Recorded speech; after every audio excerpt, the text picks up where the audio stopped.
Testing, 1, 2, 3. Hello there, my name is Bruce Rain from Breakers Creations. I do apologise for that. Just realised as I pressed the go button there that I hadn't actually switched my microphone on, and it works better when it's on. First of all, hello to everyone. Second of all, my apologies that I am streaming over top of Steve, that there are only so many hours in the day, and for that I apologise. I was going to be out working on this today no matter what, and I figured I may as well have the camera rolling. So, quick little hello to Aoife, hello, Enzo, Jay from House of Moth, Josh is here, Thomas, Sloopy Malibu, Jack68K, Colin Bailey, who else? Pretzel FTW, Sorceress Stan, Amanda Panda, Chris Angelis, Melissa V Redline. Greetings to you all. Thank you very much for joining me. Your clock still says daylight time. Well, it is daylight. Eastern Daylight. Oh, so it's not Eastern Standard Time. Yeah, look at you and you pointing me out. Standard. Eastern Standard Time. There we go. Thank you for that. We're all sorted out. Let's make it so that it's the same size. There we go. Oh, isn't that pretty? It is currently Saturday morning here. I am streaming because I am going to be working on this Macintosh SE 30, and of course it's always fun to share the work that I'm doing on this. I'll give a quick little recap about where we're up to, how it is, what's been going on, all that sort of things and stuff and such. It's Nick with his car, Melissa. Well. 8WT, hello. Cam Wind, hello. Chris Wilkinson, did I say hello to you? I don't think I did. Hello. If I missed anyone, my apologies. It's nothing personal. I just sort of skim through it, and sometimes I miss things, and that's probably because I'm old. Right, now, what have we got? Oh, I've got messages. What do my messages say? Anything important? No, that's all right. Just an acknowledgement, and that's good. Okay, we're all good.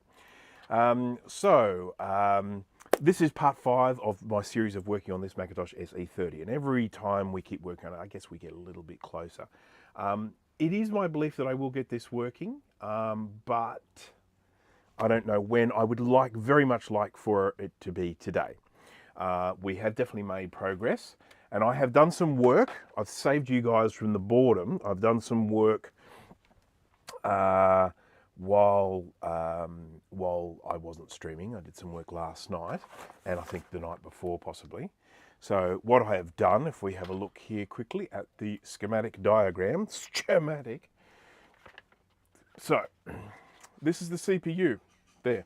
This is the CPU on the schematic, and I've got all these little black dots here, and they basically mark out me doing continuity tests for all of the pins. Now we've got there's all the data lines, there's all the address lines, and then we've got all of the other bits and pieces here. I have, at this stage, checked the continuity of every single pin of the CPU. Hang on, I haven't got a... Let's try this. Any minute now, any minute. Come on. There we go. Now we got the little microscope up in the corner as well. So I have checked every single pin for continuity on the CPU. So that is something. I have also checked every single pin for the ROM. No, is that RAM? ROM. That's ROM. Where's RAM? Yeah, I've checked every single pin of the ROM for continuity, and that's good as well. So we're fine there. I have checked every single pin for the video ROM. That's on Apple's Anonymous. Hello there. Now it's Nick without his car. Okay, so fair enough. So you've been swapping and changing YouTube accounts. I know I've done that from time to time. And I particularly want to start typing and I go, hi everyone, and it's one of my accounts that no one knows who I am, and people go, hello, and I'm like, oh, hang on, Brinkus. Hi everyone. Hi Bruce. Yeah, it happens.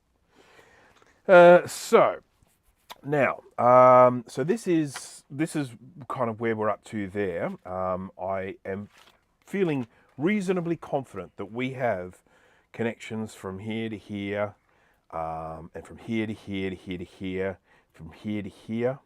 What I haven't done is gone in and checked every single pin of the RAM slots, and that might be something we end up having to do.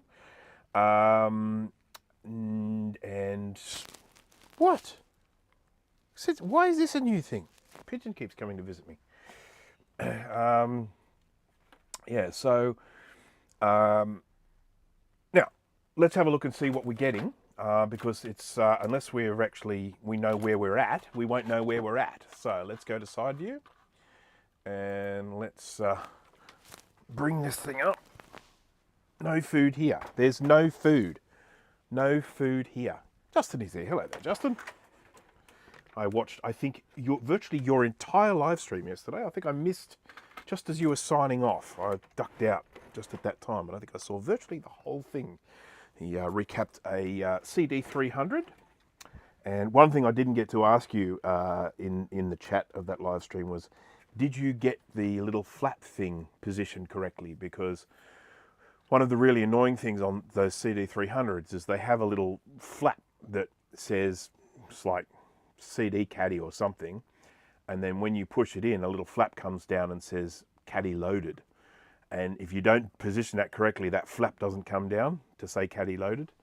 And so I was just curious as to whether you managed to get that sorted, because I think I just sort of missed that bit. And what was the other computer you were working on? You're working on a 2VI, or it was a Performer 600.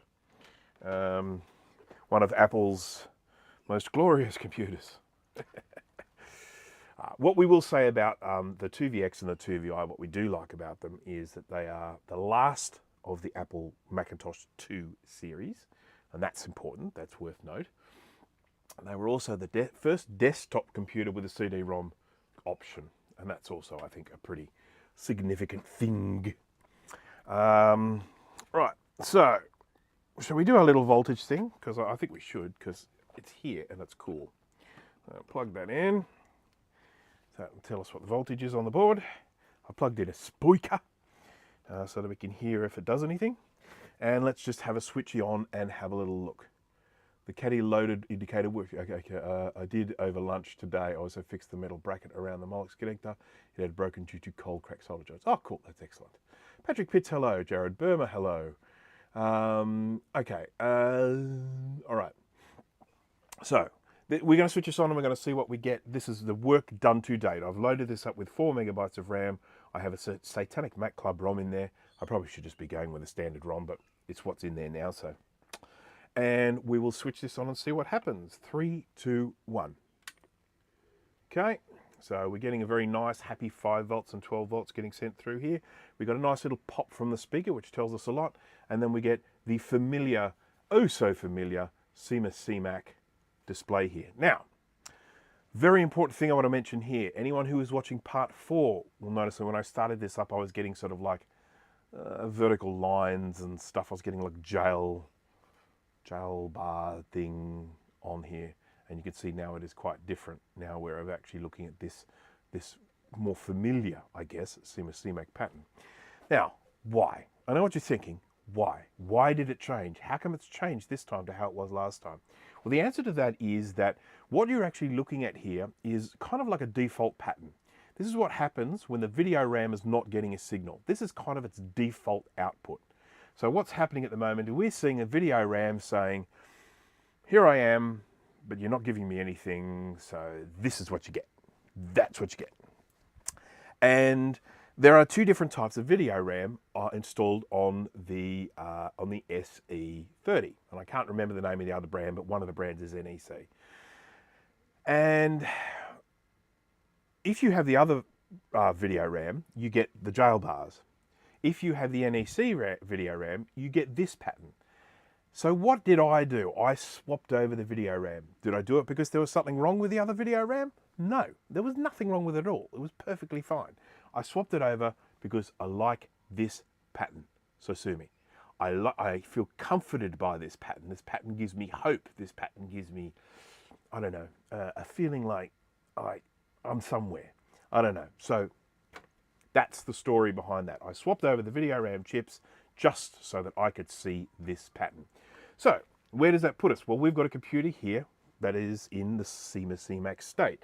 And what that basically tells us, it tells us there's a fair chunk of this that is working, because we are actually getting a video signal coming out, and we are getting that video signal from the video RAM. So we can say with a fair degree of certainty that certainly some parts of that are working in terms of the video out.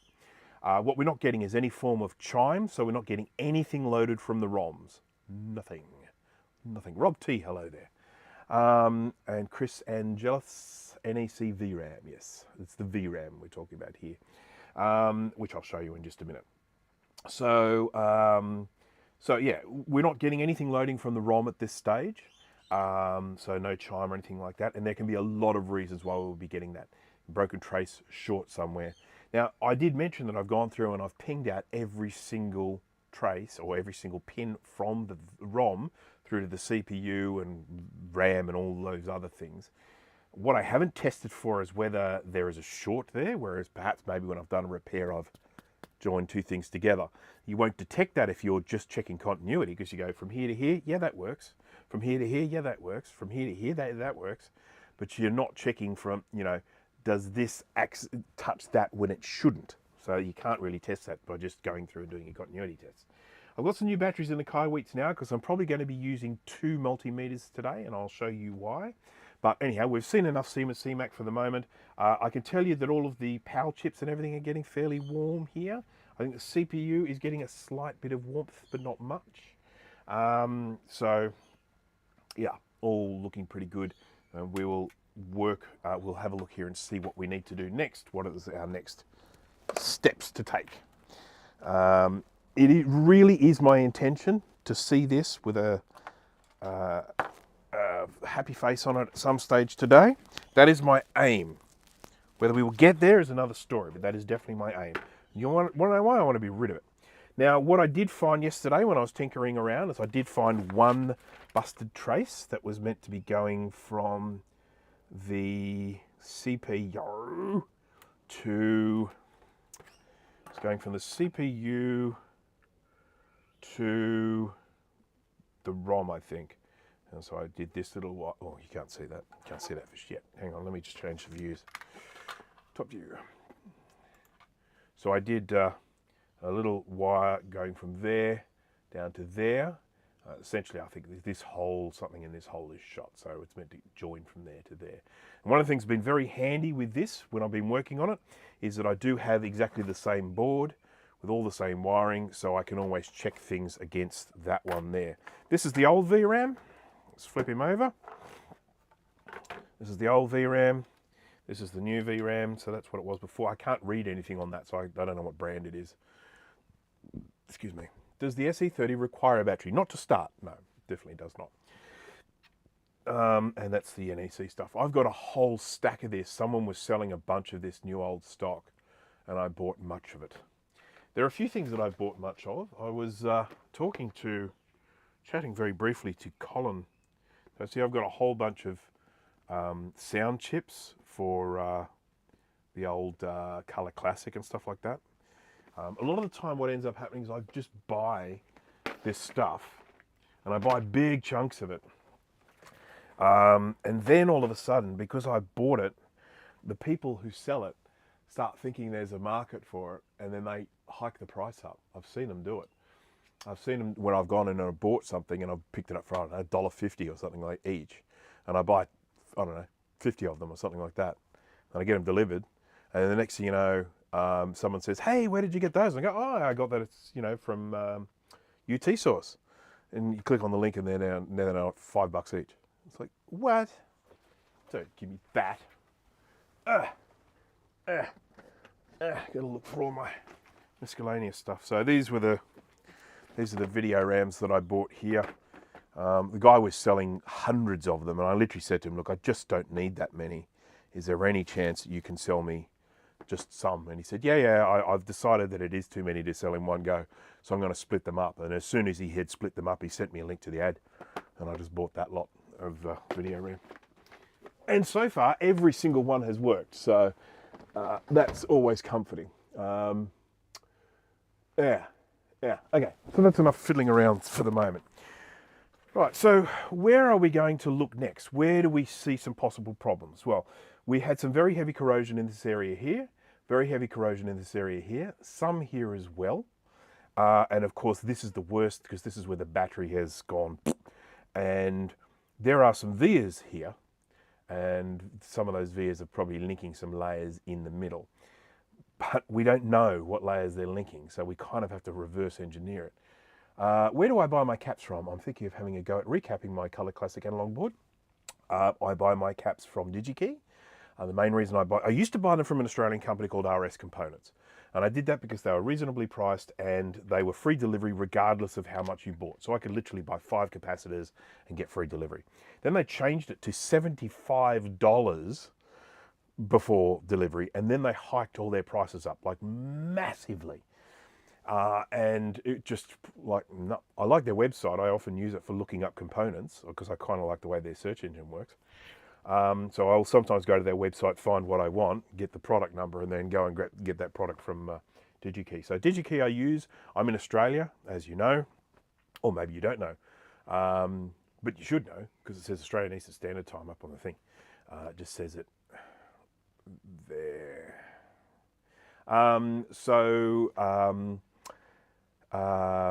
Yeah, I'm in Australia, and so one of the things that's very important to me is being able to get things delivered in a timely fashion.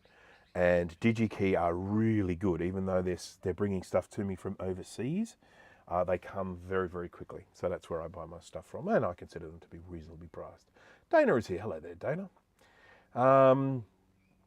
And okay, so let's just have a quick look here. So what is the next step? Well, some of this stuff I rushed a little bit. I think I rushed a little bit around here because I was just desperate to test. I rushed a little bit around here. I didn't rush too much around here. But having said that, I still think there's some more corrosion here that I haven't properly addressed. I think probably around here is often an area that you have all sorts of problems with. And although I did go in and replace some components here, I replaced, I think, 3, that one, and that one.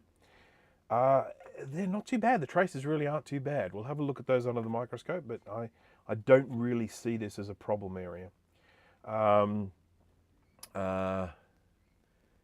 Good luck, fellow CC analog recap. I hate recapping analog boards, especially CC ones. But anyhow, actually no, that's not true. I like recapping them, but I just hate the fact that they often don't work after recapping. Another thank you for soldering tutorial beers. I fixed my AU Falcon's remote fob yesterday with a little resoldering components and strengthening battery supports. You're most welcome, and that is awesome, awesome news. Right, so time to change across to the microscope. Just a reminder that what I'm using here is a Vivor base. This is the Vivor base, which I've really fallen in love with, but I'm using my original Amscope head because it has the trinocular input for the camera. I would probably just be using the Vivor if it was trinocular as well, just have it as all one unit. I have made some custom modifications to this head here, in that I have now modified it so that this focus is silky smooth. Is the weather starting to change there? Yes. I am wearing an extra layer, and I have even got a singlet on underneath this because it is what I refer to as cold. Now, I realise that it's not the same as what everyone else refers to as cold, but it got down to 6 degrees Celsius this morning. You might need to translate that into your Fs if you want to. But it got down to 6 degrees Celsius this morning, and it is currently 17 degrees Celsius right now. And I consider that cold. Concrete is cold, my feet are cold. It's cold, okay? I may end up having to buy myself maybe I won't buy it. Maybe I'll just do a product review on it, on a diesel heater for this area, this space. It's 2 degrees C here. Pfft, that's crazy. It's crazy, Dana, that's crazy. Okay, so seen a lot of C64 Apple folk use IR cameras to find that one overheating component that looked like a neat shortcut. for a first approach. Yeah, so I've actually got my little infrared camera here. I've got another infrared camera that's on its way to me for a product review. And I'll be reviewing that, and I'll be showing how I use it in electronics. All right, so let's jump across the scope view. We'll do a quick little tour of the board, get a bit of an idea of things, the lay of the land. Let's just lift that up a bit, and back a bit. All right, so now I mentioned before that I rushed a little bit around here. That's not my neatest work, that's for sure. My little wire there joining up that that's sort of little, what is that? It's a transistor. But not too bad, a little bit scungy here, and of course this is all just going down to the processor direct slot. So if we had some broken traces here, I don't think I'd be too concerned about them. All just heading down in that vicinity here. This is the ADB chip. Just a reminder to anyone that if you do need one of these, it's the same chip as on the Mac Classic. So if you've got a Mac Classic that's been battery bonded or something like that. I think I have a whole stack of these somewhere. Pretty sure I do. That was what Colin from This Does Not Compute was asking about today during Steve's stream. That chip there. Right. Now, a little bit of...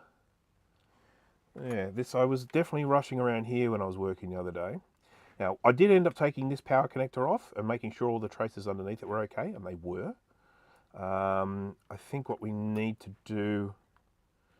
we've got some corrosion here that pretty much stops here, so I'm not too concerned about what's underneath the glue chip. I think the glue chip is probably okay under there. But we'll just do a little bit of continuity testing with our Kaiweets KM601 digital multimeter. True RMS. Okay, let's go to continuity test.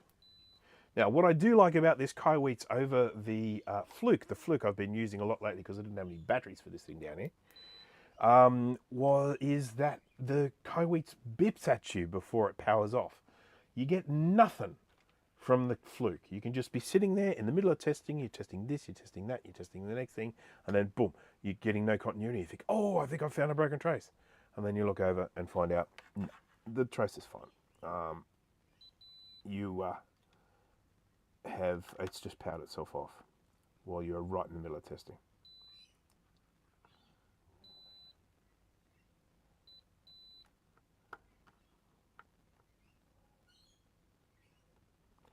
Got a break? Oh no. No, thought we had a break. We don't have a break. Don't like that though. I'm going to put a little bit of flux down here and just goop that out a bit with some solder. Mega, hello.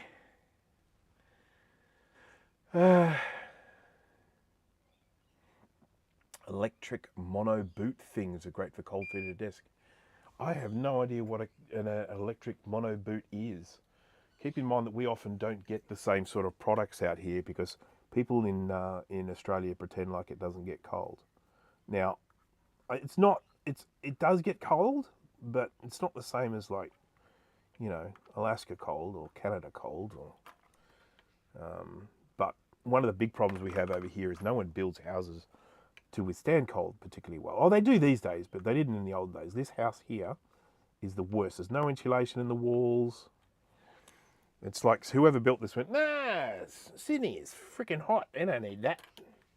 And it can be hot, but it does also get pretty cold. It gets down to 0 and slightly below in winter. And that's cold, you know. I mean, I know it's, you know, I still consider it cold. Right, so that's fine. Let's just continue as we were doing there. We've got this one. Did I bridge that? After all that, I did manage to bridge it. There we go. I Bridgertoned it. I watched some of that Bridgerton, just did not get into it, I tell you.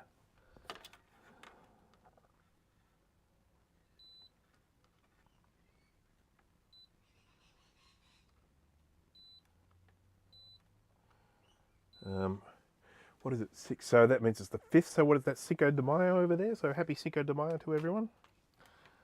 Saying with my beautiful Australian accent.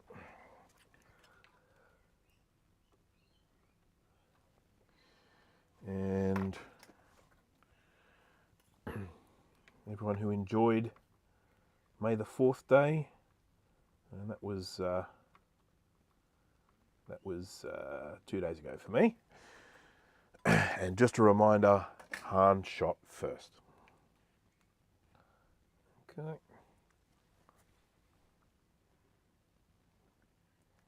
We do get frost here. I can even send you photos of frost that we have had here. So we do get frost here in Western Sydney. It's definitely nothing like it is at Bathurst, but we definitely do get frost. You know, that was a pretty lousy repair job of mine. Look at that.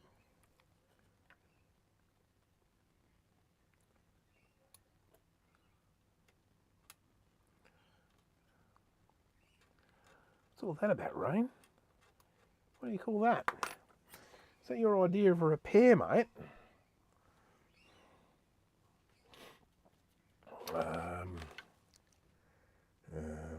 I just had my tweezers. Here's some tweezers. Don't know if they're the tweezers, but they're a tweezers.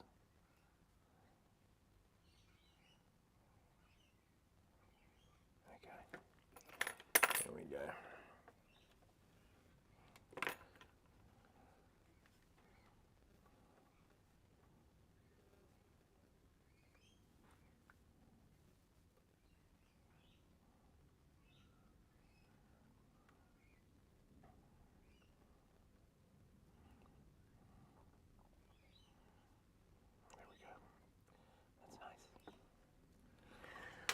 All right.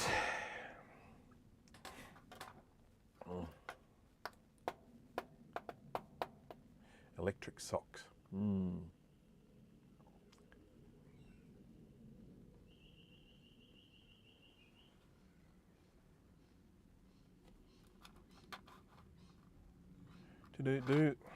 Right.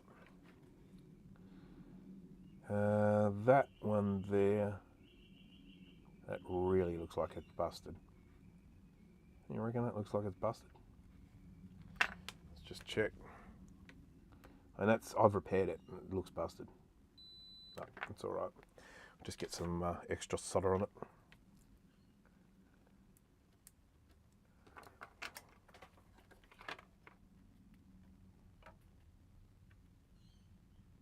That looks like shit. I think I'd stick a wire on it, wouldn't you? You reckon?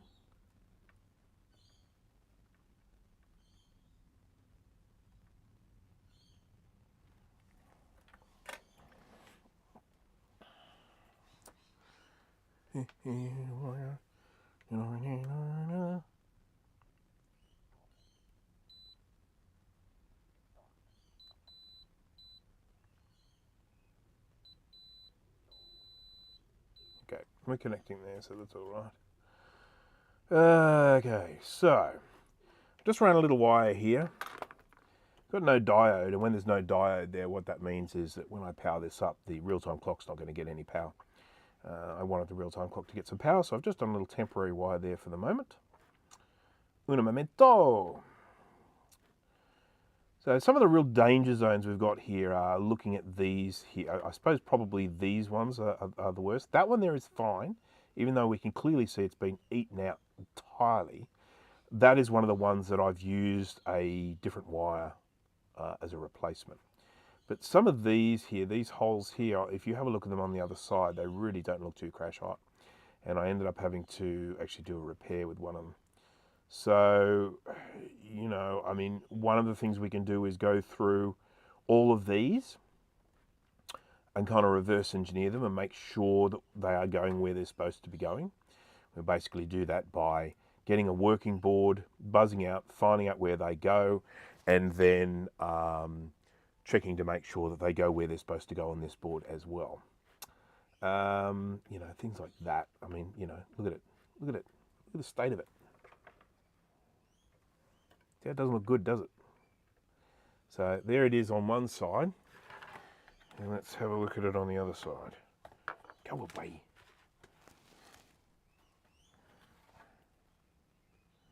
Is it that one?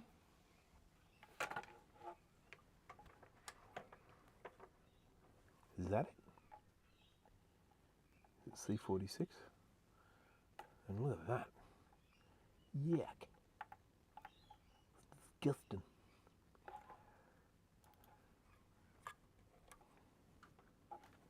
Up we go.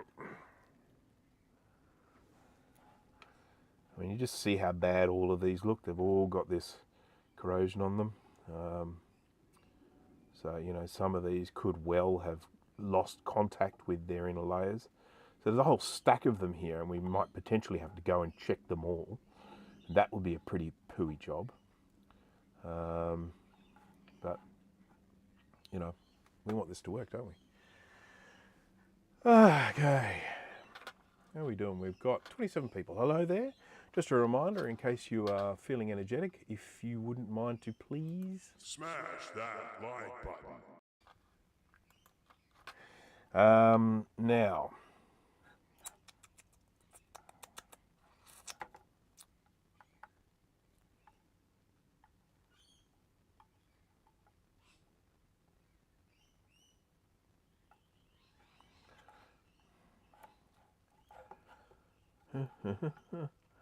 just going to check along here as well. There's one other issue that I've had with SE30s before. You have all these little vias filled with solder. See, there's a stack of them. Bob, bob, bob, bob, bob. If you heat them up from the other side, sometimes that solder can actually fall through.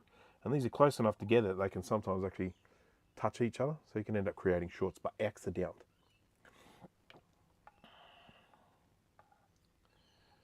So just want to, yeah.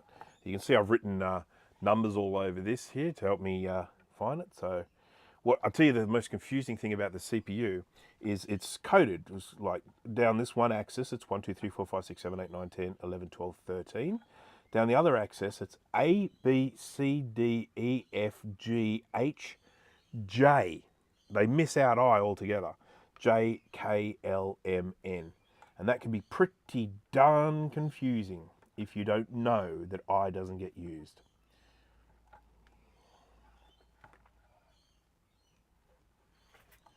Right, I'm just looking for these little potential dots sticking out and making contact. No, all good. So, this area here, not looking too bad. No real issue there. I don't really see a need to pursue around this region. Might just scrape that and make sure that's not a break, but it doesn't look like it. No, definitely got copper there. This component, this looks pretty tidy. I don't really see an issue with that. Same with this component here, pretty tidy.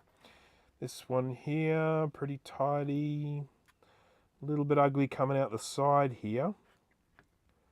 This side here, we've got some ugliness, but let's just check.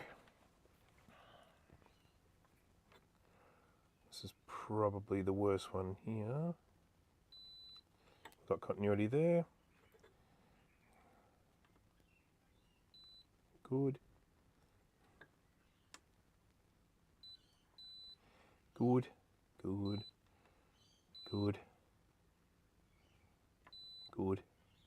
Okay, so even though it's a little bit ugly there, I don't really see a need to take this component off at this stage. This is an area that I really would like to spend a little bit more time on. Now, this is the SCSI chip. I have removed this. I have looked underneath it. We did have a break here on one of the pins. I would not have thought that would affect the starting of it, but that one here has been lifted off, cleaned underneath, and put back down again. This one here doesn't look too bad. Zilog. Zilog is raising an army. So I really do think we need to check the continuity of all of these, and possibly even having a look through to the other side, because there's definitely some ugliness there. And check and make sure that that's not bridging there as well. Okie dokie dokie. How's everyone doing? Anyone been doing anything interesting?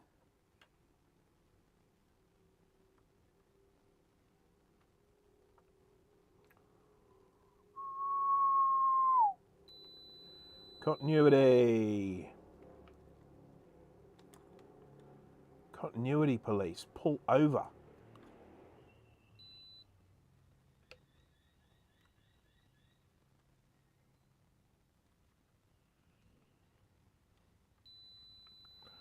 Good there. Is it just me or are we out of focus? No. This one. Good. This one. Good. This one. Good. This one.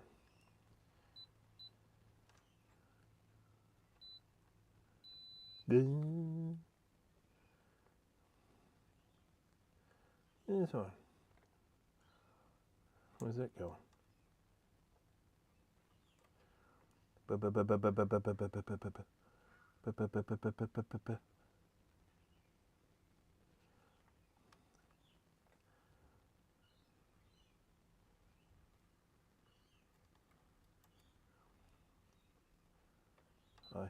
Oop.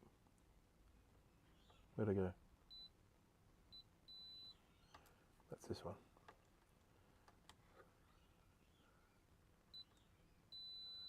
Hey, stop it.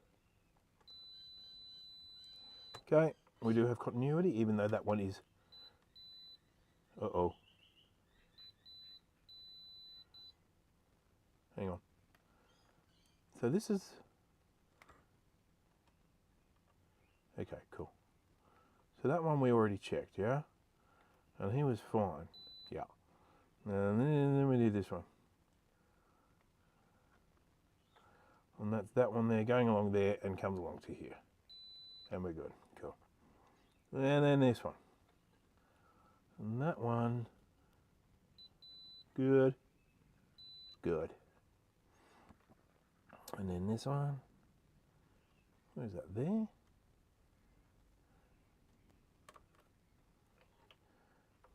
This one. So this one? Yeah, it's that one.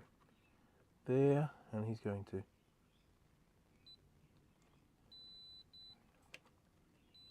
Okay, we're good. We having fun yet?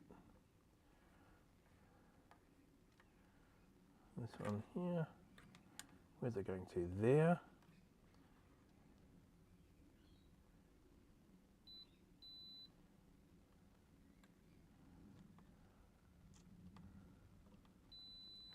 Okay, we're good.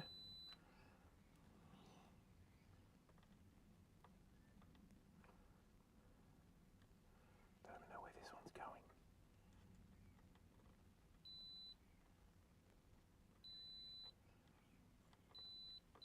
going. Okay. This one.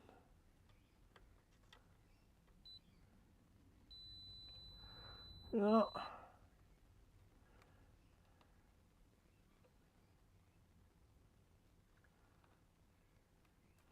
Make sure we've got no little shorts and things.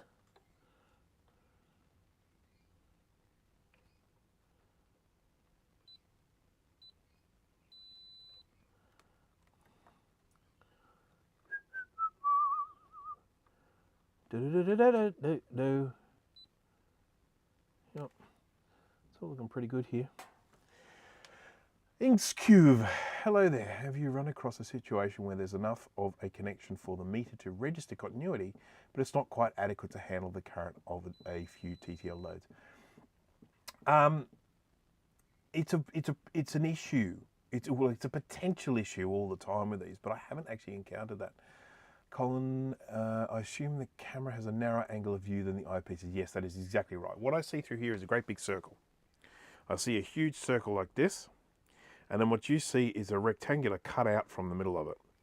And it's a constant problem because I am,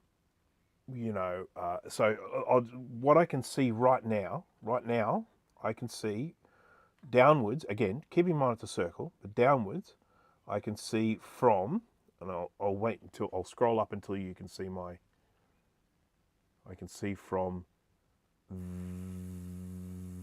there. That's the bottom. That's the bottom part I can see, and from the top I can see about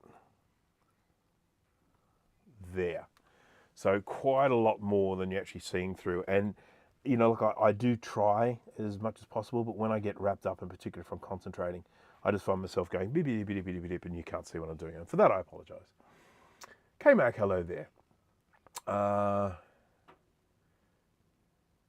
Bunch of retro binding, some recapping, spring cleaning. Good to hear. New management at work, so organised, and changes have been paying off. Enjoying blue sky. 1,000 kilometres walking in under 12 months. One full Bathurst 1000. Well, how about that?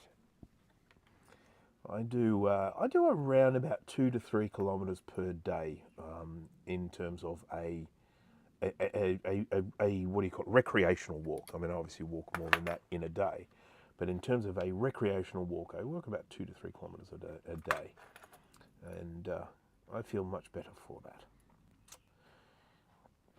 Okey-dokey. Now, I'm probably going to lift these two off because these are really crunchy, crusty kind of pads here. I just don't like the look of them. I am discriminatory against them. I don't think that would have any impact on the computer working, but I still do think they need to be done. This has been lifted off and cleaned underneath it. This one hasn't, and it definitely needs it, so we'll do that one as well. This one here looks pretty tidy. I'm not sure there's a real need to do anything with that one.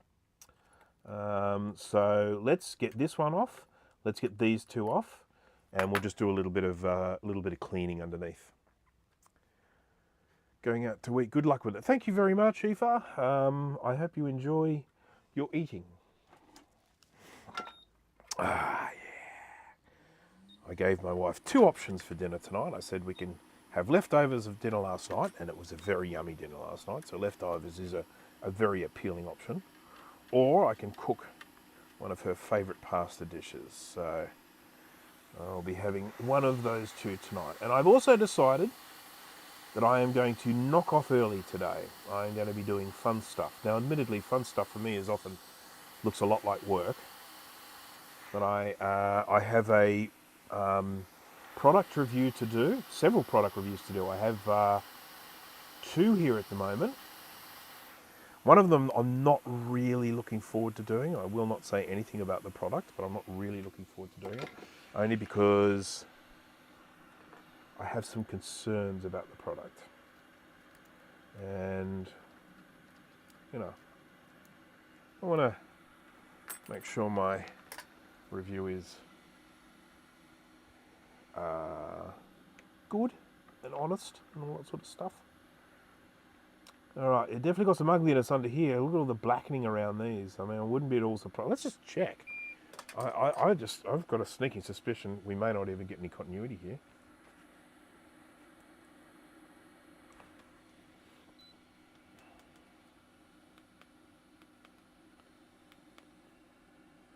Beep. Let's have a look at that to that. No, that's good. That's good. That's good. That's good. That's good. So even though they look horrendous, I think we are still good. But anyhow, look, they need cleaning. So we'll clean them. John, late again. Did I miss any magic smoke release? No, you did not.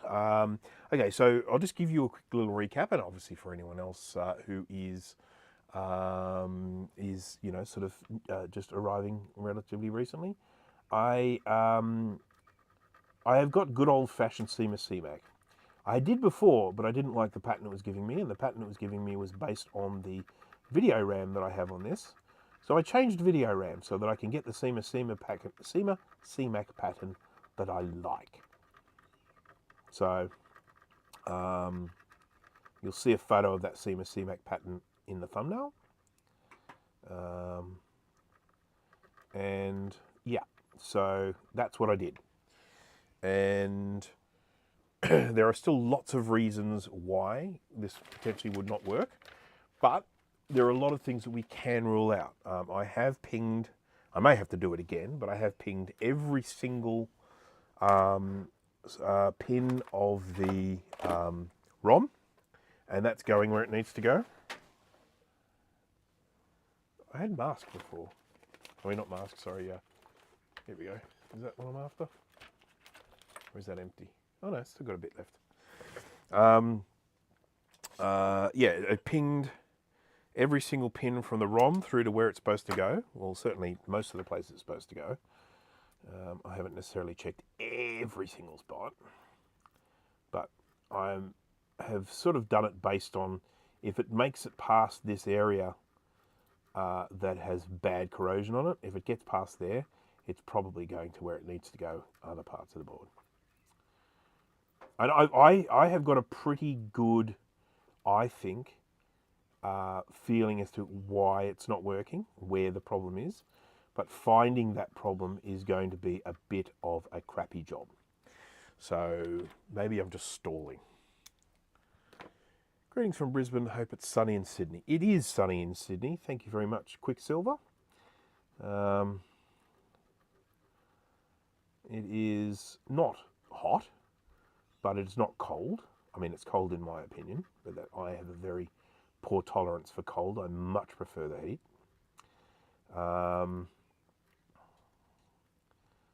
But I think it's about 17 degrees here at the moment. For anyone who's not particularly familiar with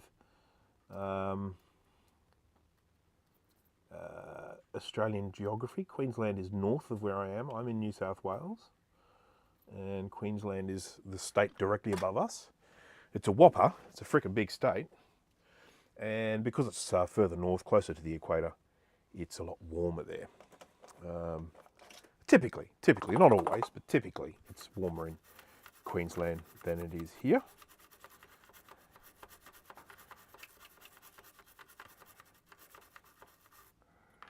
It's you again. You seem so sure there's some food here, but there isn't.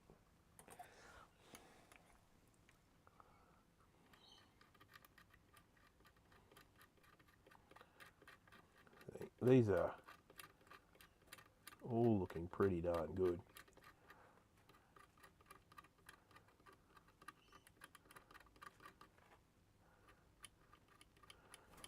Queensland is also one of the places people often go to retire.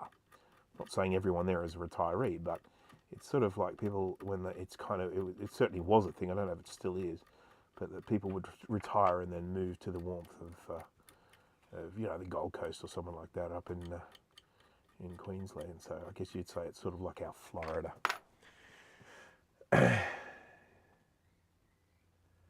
Rochester Cycle Cam. 84 volt control board for a BLDC motor that died on me. Any advice on how to probe around to find the fault? 2 of the motor phase MOSFETs blew but still won't turn on after removing them. Your guess is as good as mine on that one, I'm afraid. So, hello there, Dan. How are you? Just started shooting the Colour Classic video. Going to try the Marmite soon. It's Vegemite, sir. Marmite's the English one. Vegemite. So did you try all the other treats? I sent some treats. I sent some Tim Tams to Dan, and I sent him, I think, a Crunchy Bar, and I think some Burger Rings. Which is a savoury snack we have out here. And I wanted to make sure Dan would have an opportunity to sample the taste of Australia.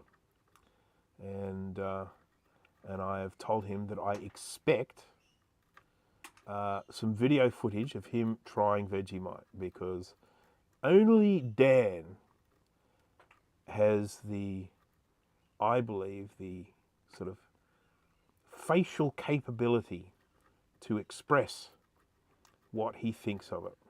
And I look forward to seeing that. I really do. I did try the other treats. They were super good. Cool. Burger rings were all right, but the one with the camel inside was insanely good. The camel inside. The one with the camel inside. I can't remember what that is.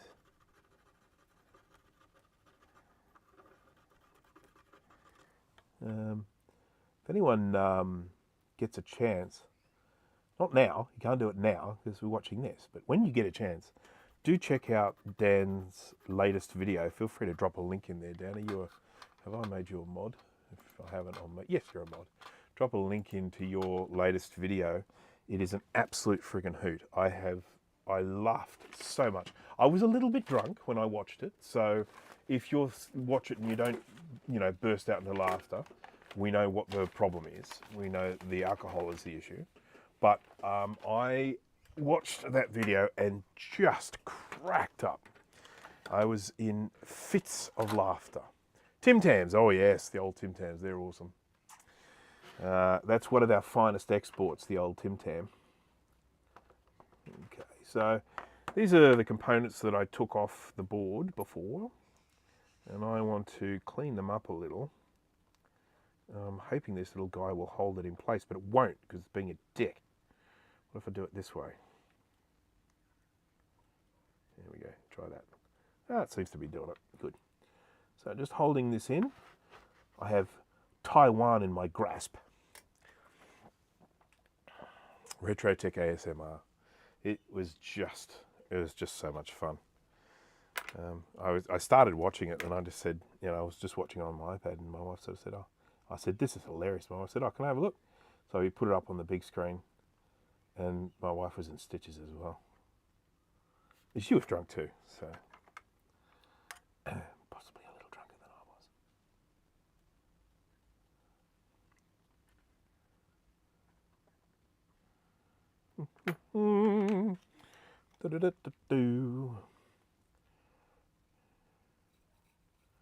My brain often breaks into the Thunderbirds theme song for no apparent reason.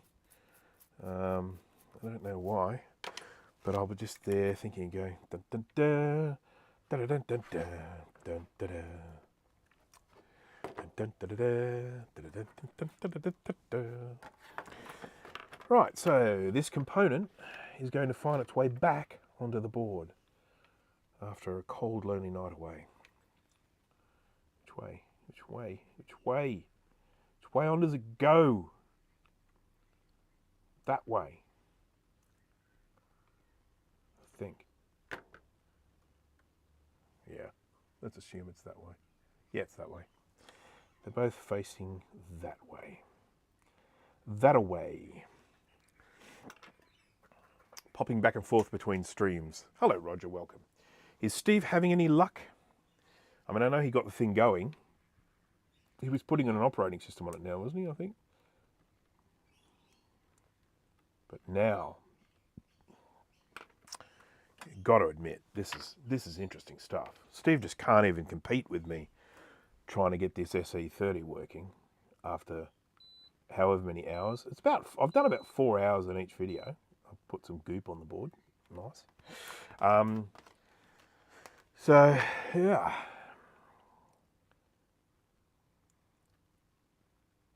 Some might say it's obsessive.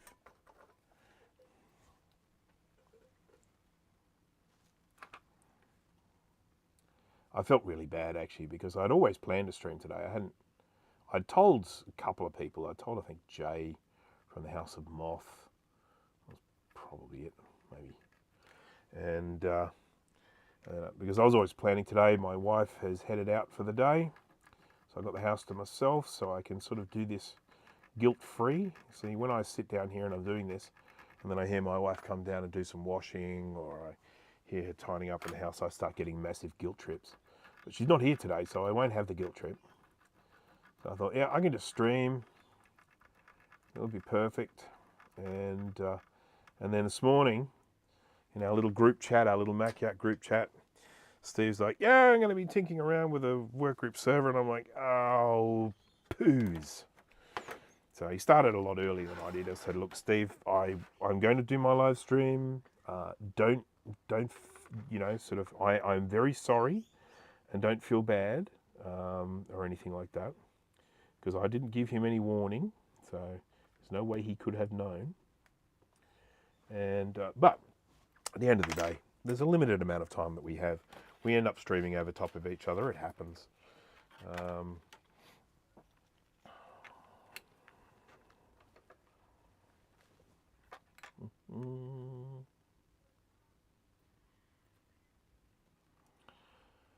There we go. I love drag soldering. I'm a huge fan of drag soldering. I literally do have people message me, you know, sort of as part of my videos, telling me how bad it is to drag solder and not to do it, and that I don't know what I'm doing, etc., etc., etc., and I'm going to break things. And I say, thank you. Now, what I usually do is I'm actually a complete a-hole about it, and what I usually reply to them is say, hey, if you'd like some tips on soldering, you can check out my beginner's guide to soldering video. That is a way to enrage someone. Talk about passive aggressive, man. What is that chip clamp thingy? You are not the first person to ask that, and it is a very, very handy thing. It's designed primarily for BGA chips, ball grid array. It's designed for reballing, really, BGA chips. And the way it works, and I'm going to show you in a minute, because I'm going to pan out here. There's another part to this which I don't actually have here at the moment, but this is it. This is it here, and it's like that. Screws up like that, and it goes like that, and it's a bit dirty at the moment. It's made out of aluminum, and there's another part which goes over the top, and that part you can actually clamp in a stencil, a BGA stencil. So the idea is you open this up, you put a chip in there, clamp it in, you put the thing over top with a stencil, and then you can put, you know, sort of solder paste on there, heat it up, and put new balls on a BGA chip, ball grid array chip. And this is what it's designed for. So if you're actually looking to buy one of these, what you're searching for is a BGA jig. A BGA, yeah, so that's what I would be searching for, BGA or ball grid array jig. And in theory, you'll find something along these lines. Now, the funny thing happened, I bought this, and it's perfect. Everything about it is perfect. I love this one. And I have not been able to find the exact same one since. I've been able to find ones that look very, very similar, but when I close this up, this comes down to this size, whatever that is, whatever measurement it is from there to there. I know it's about 6 mils or something like that, probably more than that, maybe 8 millimeters from there to there. So you can stick quite a small chip in here. Most of the ones that they make these days, this thing is much larger, and so they don't hold as smaller chips as this one does. This one holds some pretty small chips. And I haven't been able to find this one. So I can't really put links to it, but there are ones very similar if you search for BGA jig. And as I say, there's a part that goes on the top. I won't show you the part, but what I will show you is... oh, I can show you the part. It's right here. Well, looky what we have here. I've even got a stencil in it. When did I do that? Right. So, this is the part here that sits on top, like that, I think, like that. It sits on top, and you can see the little tiny holes in there for focus. Little tiny holes. That's for the solder to go on, the solder paste to go on, and then you heat it onto the chip. That goes on there. This is one specifically designed for the system management controller of a lot of the Macintosh Pro, MacBook Pro computers. So the MacBook Pros and MacBook Airs and stuff like that of a particular era all use the chip like that. So yeah, so I was just explaining this thing because I use this for clamping chips all the time, but I was just explaining what its actual primary purpose is. Its prime directive.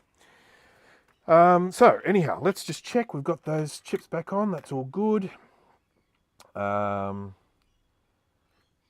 We've got this chip here, which is the chip, the ASC chip. Now, I sort of feel like I should probably buzz out all of the contacts from this one to make sure they're going where they should be going. This is another problem area on a lot of these computers, having these bad contacts on these pins here. But as you can see, these all look pretty good. I really wouldn't be blaming that. A little bit of corrosion around here, but they're all going through. We'll just do a quick little pingy test.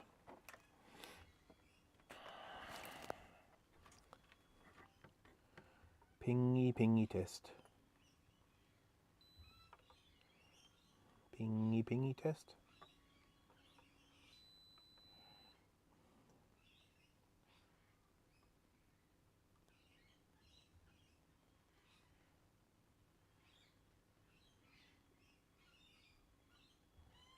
Oh, it just switched off. It switched off without beeping at me. I've done something to it. It's unhappy at me for something.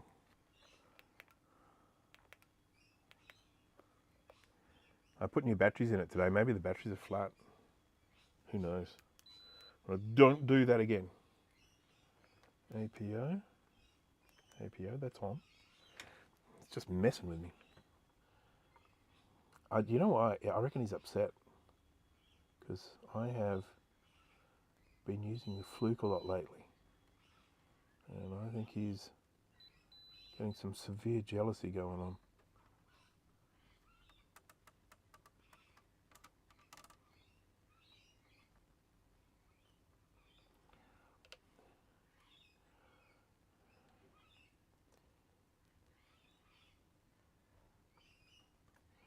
Oh, stop it.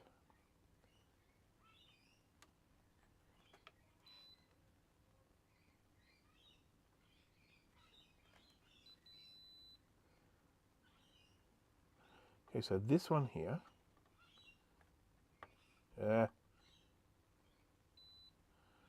is going to there.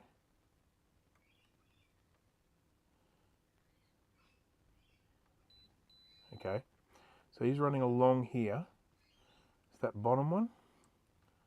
So is he going to one of these?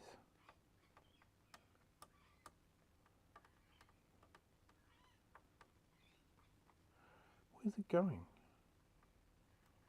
Where's that wire going? Is that it? Oh, crap. Microscope view. Stupid clown.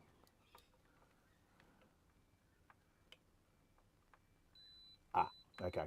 Goes to this one and then another one comes out. So that's fine. This one.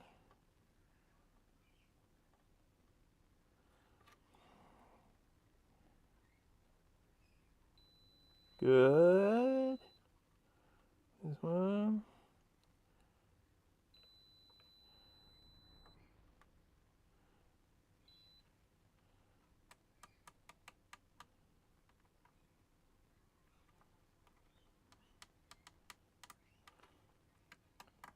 Okay, let's go into that one. Right, so all of these ones here that might look a little bit iffy, they're okay. They're all, they're fine. They're fine. Some of these ones under here looking a little bit iffy. But if I am going to be completely and totally honest with everyone and say what I think the problem is, did you end up finding the short? Yes, I did, Gut Bomb. Thank you very much. It was very, very straightforward. When I had put the floating point unit, the FPU chip on, I had soldered this chip on yesterday. I had managed to, around the side here, bridge between one of the pins and then one of the little wires next to the pins. The wires were exposed. So what I ended up doing was I ended up painting on some UV mask of these little wires to make sure that the solder would go just where I wanted it to be. Hang on. No, Fizzbin, links, you can't unless you are a mod post links on this. I apologise for that. Someone ordered me Taco Bell for lunch. I hope it's good. Did I see? I thought I saw. Elemento, hello there, welcome. So once again, Elemento, your little guide has been absolutely invaluable. I'll be very interested to see what your opinion is on this matter. So I'm just going to tell you what I've done, and I'll be interested to see what you think is the next step in the diagnostics. I have got my oscilloscope here if you would like to check that out, or if you'd like me to do something with the oscilloscope. But I'm just interested in your opinion because you have spent so much time on that guide. So here is my SE30, and it's currently giving me chime. So that little pattern on there that we know is essentially like the default output of the video RAM. So what we do know is we know that the video RAM's kind of not getting a signal for anything, and it's just giving us its kind of default test pattern, and that's coming out. So that does tell us a lot. We know that that's actually you know, we are actually getting some output from there, so that's kind of a good thing. We know that there's a video signal coming out of the main connector. What else? The reset button works, so it's not stuck on. So when I press the reset button, the computer does do a reset, but just goes to chime. Not getting any sort of chime. I have gone through and tested the continuity on every single pin of the ROM, and they are all good. I've tested the continuity of every single pin on the video ROM, and that's because it's so close to where a lot of the damage is. I've checked the continuity on every single pin of the CPU, so we know that that's all good. So we've kind of got a very happy connection going on between here and here, and here and here, and so that part is good. Now, there's some corrosion in other places, and I've checked them out, and I really don't see anything. I haven't found really any significant broken traces there, maybe one or two little pins that I've just improved the contact around here. There are a couple of trace breaks around this region here, because that's, you know, with the sound related stuff. I've taken this chip off, this chip off, this chip off, and cleaned underneath them. This one needs to be taken off and cleaned, but this is just our little serial chip thingy, so I don't really see that being a problem. And what else? Checking the CPU. Yes, it is fun. And I'll tell you one thing, probably not a bad idea to add this to your schematic diagram. Not so much that, but to in your schematic diagram, where on the CPU page, where you've got this nice little guide here to show, looking at the CPU from the bottom, 1, 2, 3 through to 13, and ABC through to N. It's worth mentioning on this that I does not get used. So it goes A, B, C, D, E, F, G, H, J, K, L, M, N. So I reckon it would probably be an assistance to anyone doing this that I is not included in that there. But anyhow, if you have a look at my underside, you'll see that I've actually written all the numbers on there for checking it, but it's all done, it's checked, it's good. I did find one break, and I've got a little wire here for that break. That's sorted that out. But that was the only one I found. All the other breaks I had found before. I have checked the clock signal coming in, and I am getting my 16 megahertz. So I am getting a 16 megahertz, that's coming from this guy. So I am getting a 16 megahertz clock signal coming in to, I think I tested it at the glue chip. I think that was where I did it. So so that is what I've done there. Take off every RAM slot just to see it's clean underneath. There was some trace damage here under the RAM, but you know what? I would be much more likely to be getting a SAD Mac chime if there were issues with the RAM, and a SAD Mac chime would be great. I'd love that. That little speaker looks like the one I need for my Apple II sound card. Which one? This one? Could be. Could be. This is a 16 ohm one. On some of these Macs, they are some pretty weird ohms, so you want to make sure you get the right one. What is it? I think it's the Mac, the Mac Plus. I think it's a 63 ohm speaker. Who does that? Who does that? 63 ohm. There's a magnet. It's just a very, very small one. It's if I get a well, it's in there, but it's not very strong. I could stick it to the front. There we go. That's magnetized to the front. Yeah. So very small magnet. But just be aware that a lot of these speakers from this era on the Macintosh computers, they look the same, but they're not the same impedance. So this one's a 16, all good. Okay, so I do believe I've repaired all of the visible traces here, and I have repaired quite a lot of the inner trace thingies, and you can see that I've done them on the back here from some of these vias that are damaged. Now, where I think the problem is, did you do the ROM address walk test with your scope yet? No, I haven't, and this should be a fun thing to do. So what I'm going to do, I'm going to need an extension, aren't I? I need to find my cable extension, because I have a cable extension, but it's not good. It doesn't work terribly well. Because I need to be able to have it sitting next to me to do that. Let's see if I can find the extension. Back in a second.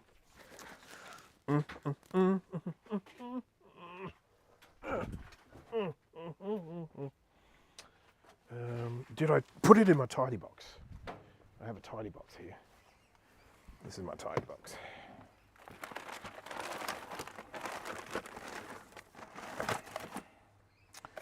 Yeah, here's my extension.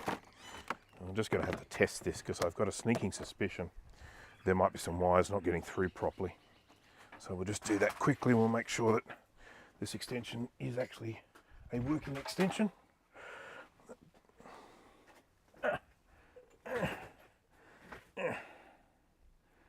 So that way. Okay, so there.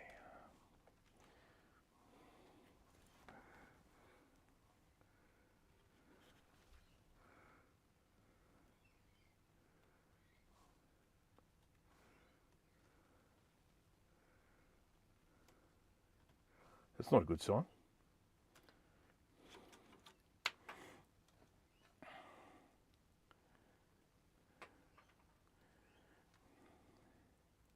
This particular connector, extender, I do have a second one, but I don't know where it is. Is the reset pin getting released? Yes, it is.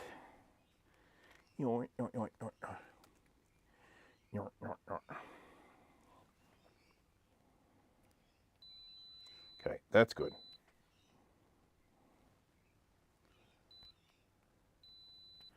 It's good.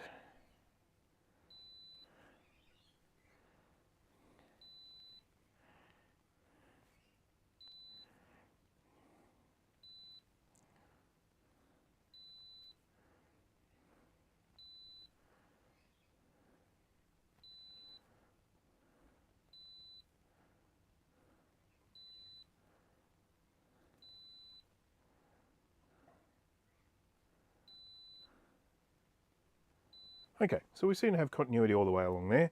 So we will give this cable a try and just see how it goes. Now, I do have a massive issue with space here. So what are we going to do? We will have to try and find a way to make this work. This can go over here for now. This can stay here. I've got my oscilloscope here, and I will do my best to try and make it so you guys can see what we're getting output wise. And then of course I need a spot to put the computer to power it, and that will have to be here. So let's put that there, let's put that there. Let's move, make a little space. And that can go along. All right.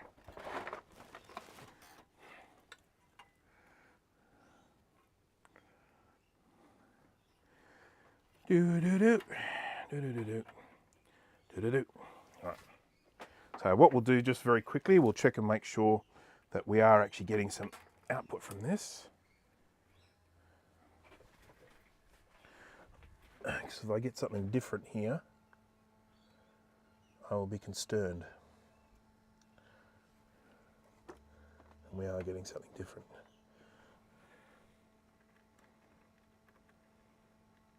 Oh my God, no wonder, look at these wires.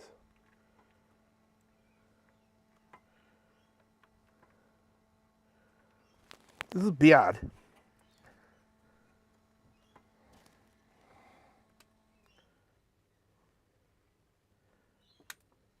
Okay. Yeah, so I have some issues with some wires here. Using an ATX extension cable. Yeah, and I did buy two. And I've got a good one and a bad one. This is the bad one, and the good one is elsewhere. I'll just have a quick hunt for it because it's probably connected to something. Not there. Not there.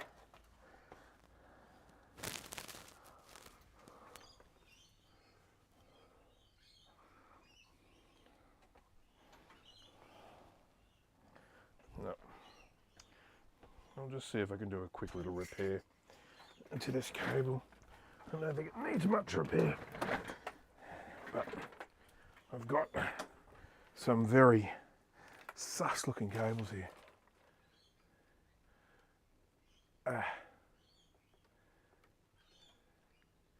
Right. Now, do I need the ROM in to do this test, Elemento?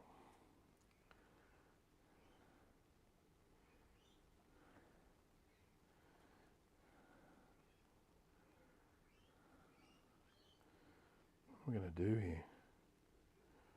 I've clearly got some wires here that are on their last legs.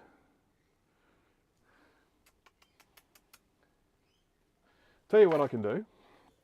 I've got some wires here. I'll swap them over. Ugh, I got stuff on me. Sorry, this is a real pain to be doing this right now. I know that people just want to see the glory and excitement. But it's become a necessary step. Oh.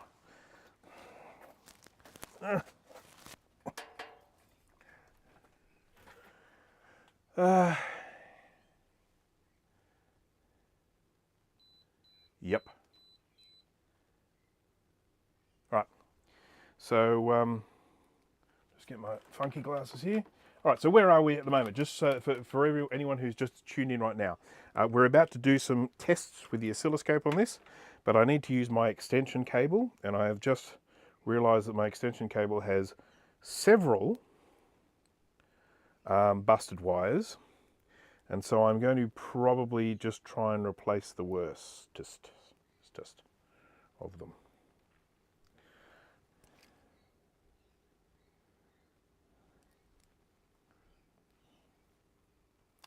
Wrong thing. Right thing.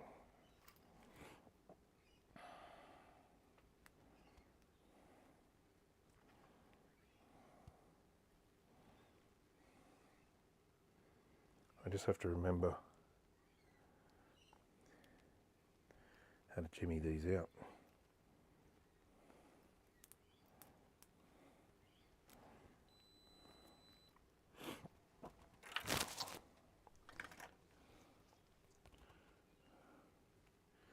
I don't need this plug, so I can at least open it up and have a look.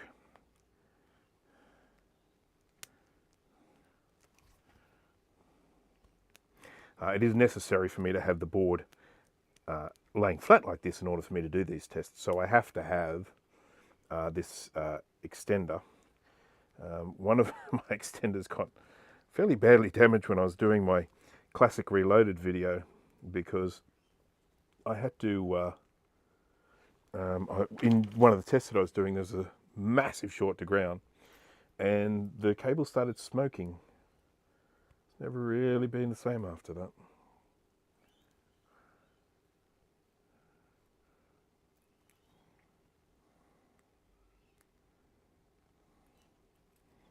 This is killing me. This is killing me, guys. Hello, Jay. Will we get any smoke? No, we won't get any smoke today. Sorry about that.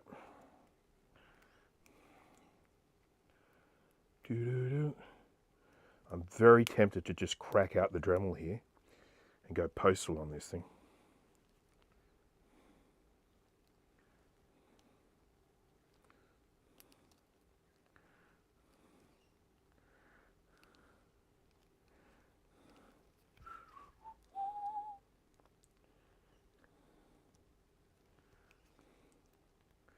Once I can get one of these out, I can see how it's held in, and then I've got a better chance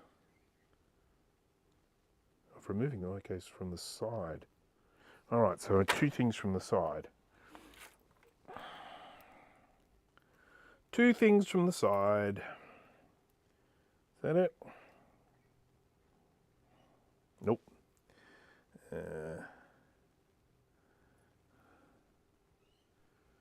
about that one? That one?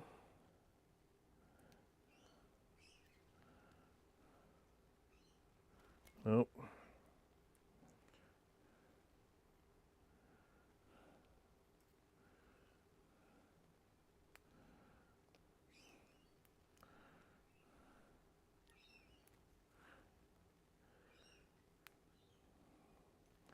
All of this just for a friggin' cable.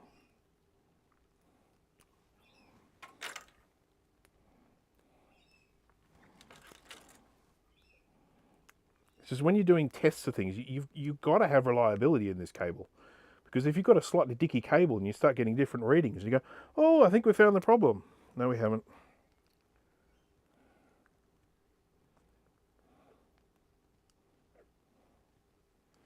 Oh, God, come out, you stupid thing with stuff. Okay, well, that one's wrecked. But maybe we can do the others without wrecking them.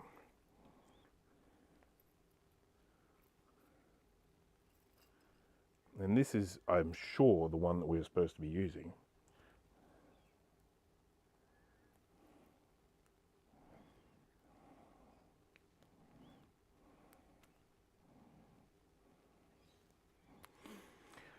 Okay, well, that's going to be a complete waste of time.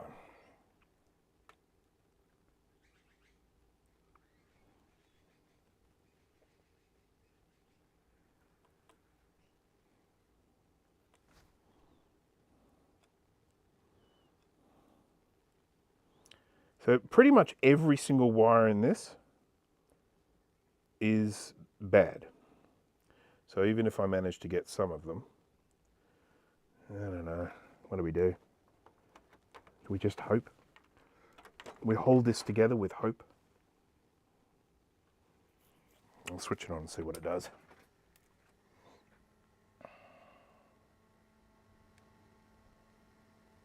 Okay, well, we're getting a signal. So we'll just assume. All right. Okay. So. Okay. So ROM comes out. Oh, ROM is out. Actually, I should look at your guide, shouldn't I?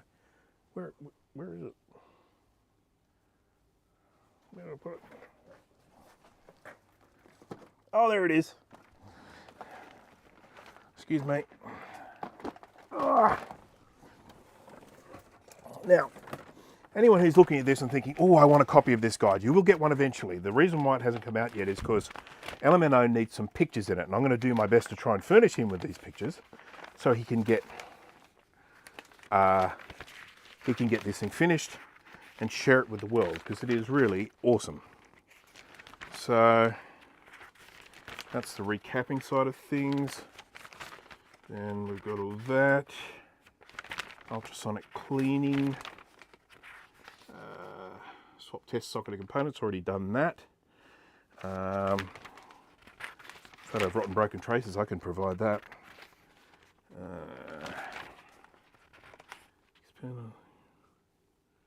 Okay, so PLCC pin reference, danger zones, clock signals. Okay. So I know I'm getting my 16 megahertz. I did check that, or 15.6672. I didn't check my 31.334444, but I was definitely getting that. Probably need to do some more, but here we go. There we go. Reset circuit. I've checked that.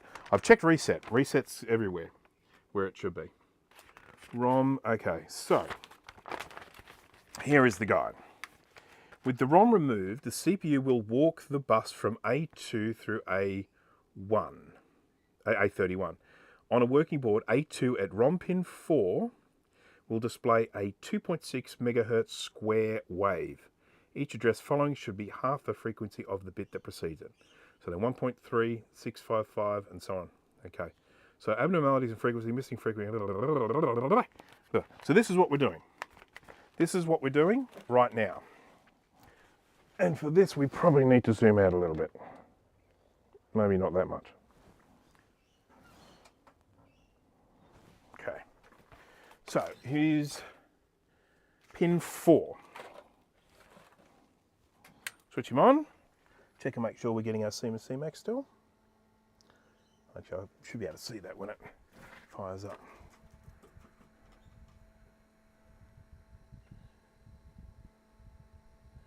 What if I reflowed the crusty V's?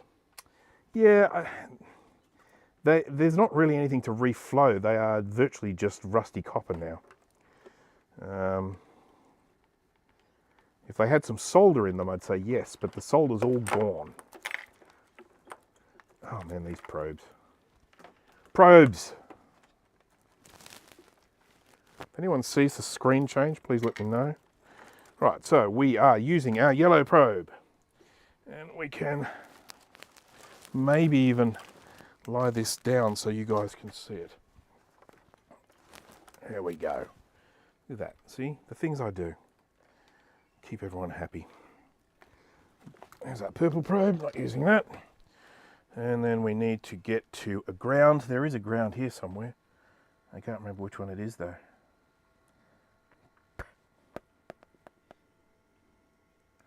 I'll switch it off and find out.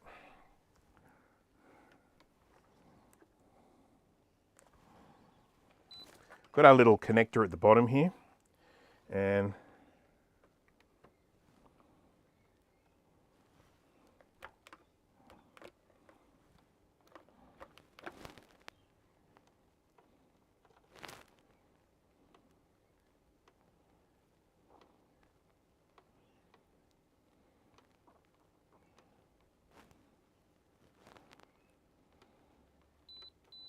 okay. So 1, 2, 3, 4, fifth one along, fifth and sixth along are our ground. So I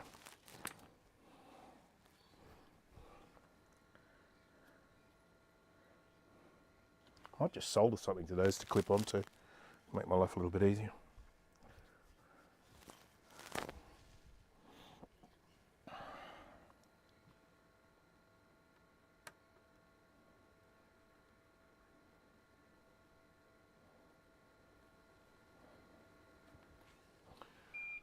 And let's get a little piece of wire.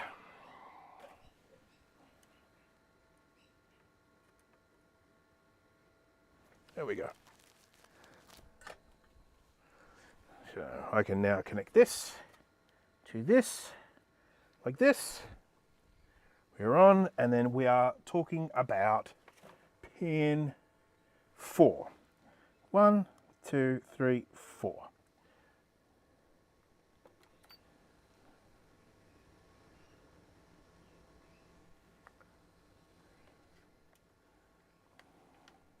Getting nothing.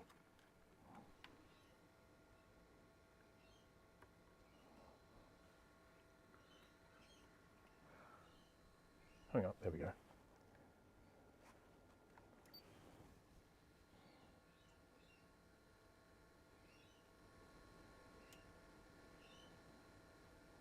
No, that's just noise.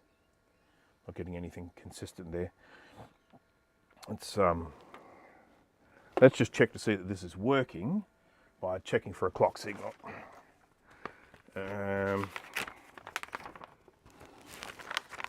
Clock signal.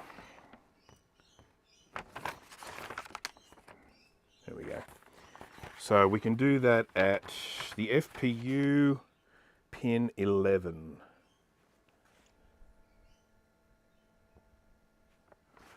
FPU, that's probably the closest thing, pin 11. So we are 1, 2, 3, 4, 5, 6, 7, 8, 9, 10, 11.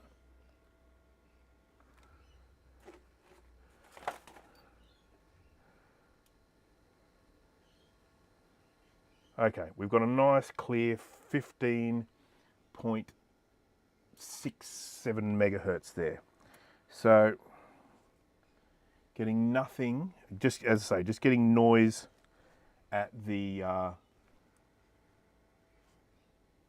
ROM. But having said that, yeah, okay.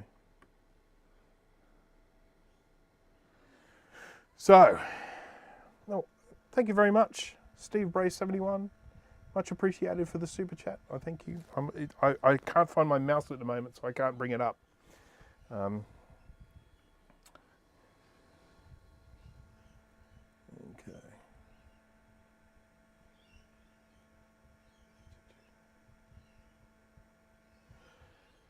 Okay, so if doesn't really say what to do, what happens then? ROM address, walk to the reference table. There we go. Okay.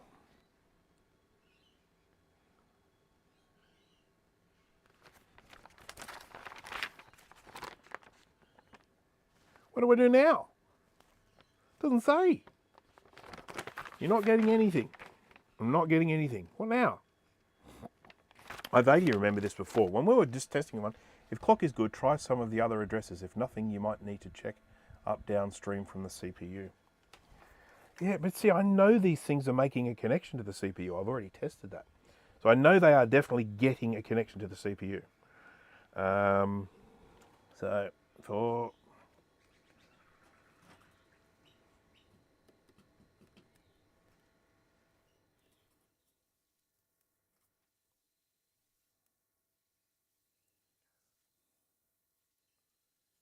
What's that?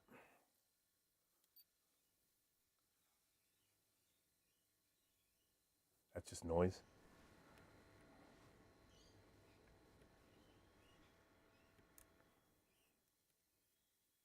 That's noise.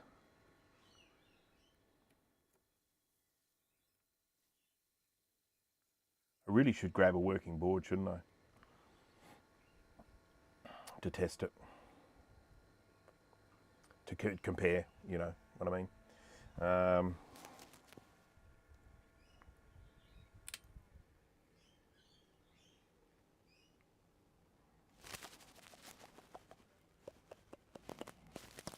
I put my good SE30 away the other day. Is there another one up here?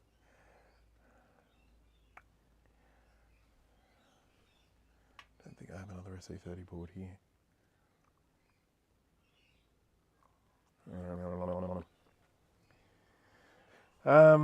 Okay, so well, I might end up just going back to my original plan of attack of what I was going to do next. Because, you know, the funny thing is that I did this ROM walk test once with a known good computer and I didn't get it. I didn't get the results that I was expecting, and I don't know why. See what happens. I'm just going to... This board's got loads of components missing on it, so it's going to do weird stuff. It's likely to do nothing, but I'm just curious to see what happens if I do the same test.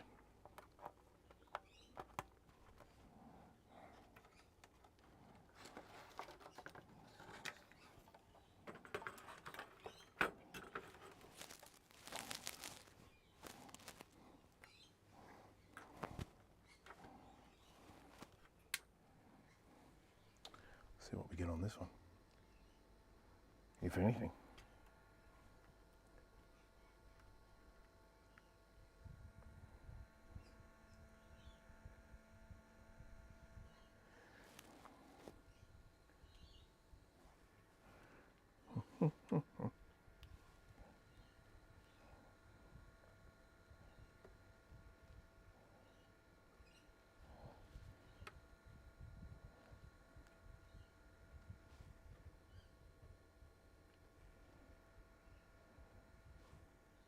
Yep, getting nothing from this one. This board has too many missing components on it. Right, so I'm actually going to just go back to my original plan now, which was I want to see if I can... I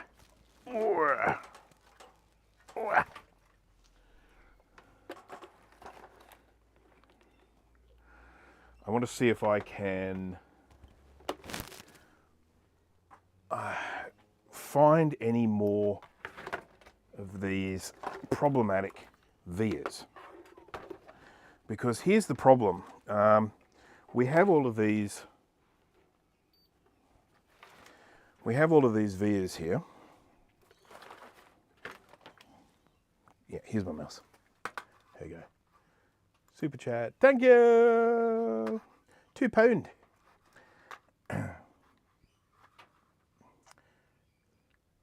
Checking a working board might save you some head scratching. Shall I go up and get a working board? Shall I? I shall have to press the back soon button because it's actually in a computer. I've got to go up and grab the computer and pull the board out. But I will do that. So people, because although I have a board here that I can test continuity of, I can't test it functional because I've rated it for parts for this. It'll get brought back to life, don't worry. It's, you know, but that's just the situation. So I'm just going to press the back soon button. I'm going to go up and grab that computer, pull the board out of it, and we'll use that for testing. So back in a moment.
Yay! Now, this is a slightly different revision of board. This one has that shiny gold thing and whatnot. But we will just do the test that we were doing before. So we're going to just compare. So that's going to go here, that's going to go there. It's going to go here, the mouse is going to get lost again. That goes there. Going to take the ROM out. Going to solder a little wire onto the fifth thing here so I can get my ground again. 3, 4, 5.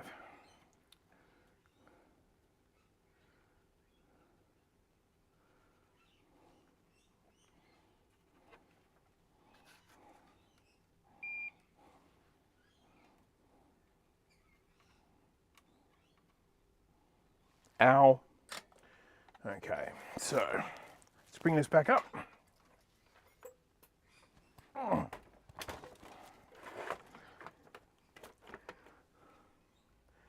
Oh, here we go. This is the super chat's becoming very, very difficult. Thank you very much. I love Scotch. My mouse is in a state where I cannot actually move it at the moment, so it makes it a little bit hard to bring yours up on screen. So I do apologise. But thank you very much for the super chat. I love Scotch. I'm more of a wine person myself. Right. Let's see what happens when we switch this guy on, shall we? This is all about doing it properly. Oh, got no light on that RAM chip. Oh no, yes I do. They're all at the back, aren't they? Yeah. Cool. These are the 4 megabyte RAM chips. What's his name? From K-Koba. Aren't they awesome? Okay, so we're going 4.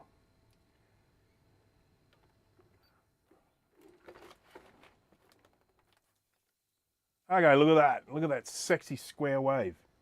Oops. Oh, it's gone. What did I do?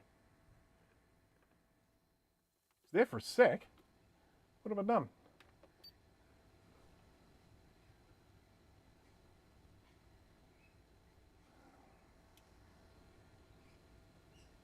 It's gone. Is it these cables? Is it these stupid cables?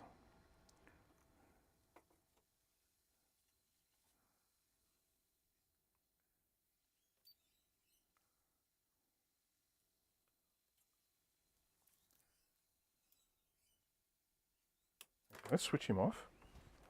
Get this in a better position for you guys to see it. That'll have to do. And then we'll pop this onto pin 4.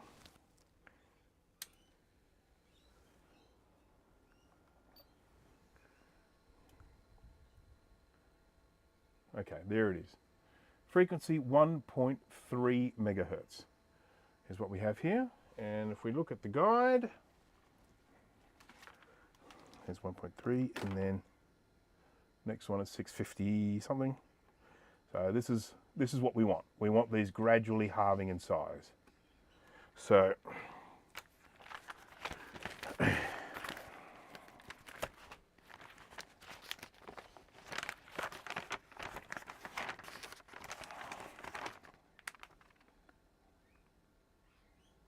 I'm supposed to start at 2.62, so I started too far away.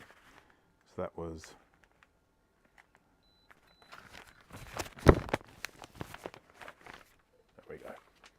right, so pin 1, 2, pin 3, pin 4. That's interesting. What's all that about? So this says A2 at ROM pin 4 will display 2.6 megahertz, but it's not. It's doing 1.3. So I don't know what the story is there, but I'm not getting the 2.6, I'm getting the half. From there on, they do halve each one along, but the A2 at pin 4, which is where I am, is pin 1, pin 2, is pin 3, and then pin 4. Pin 4 gives us 1.3. So I'm not sure about that, Elemento, if you're watching, but we're definitely getting a wibbly wobbly wave there, so that's something. Okay. Now we go back to the breadboard. Good board can be up there for the moment. Here's the breadboard.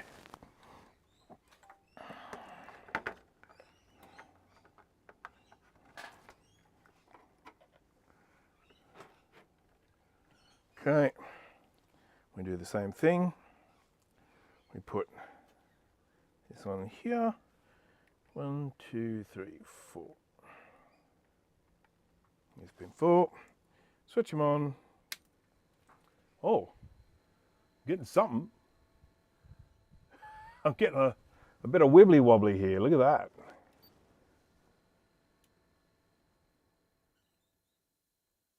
I was definitely getting something. I'm getting something that's wibbly wobbling between 1 megahertz and I'm getting, and then it stopped.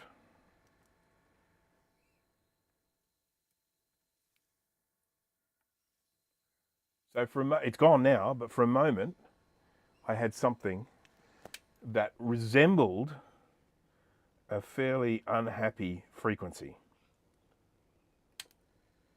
like that. So it's coming in at about 1 megahertz, and it's messy. It's all over the shop. And then it went away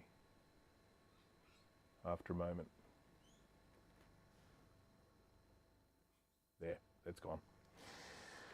All right. Well, I mean, that was exciting. I don't know about you guys, but I'm excited.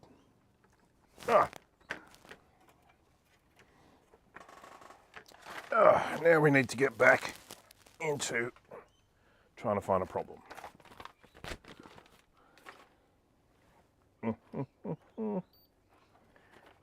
Right. I really don't have enough room on this desk for a Macintosh, a work area, an oscilloscope, and unwanted cables.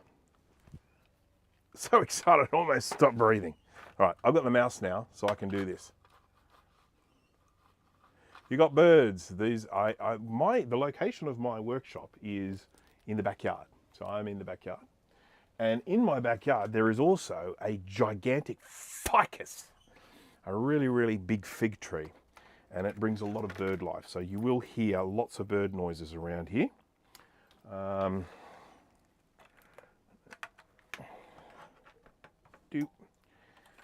The ones you can hear at the moment are rainbow lorikeets.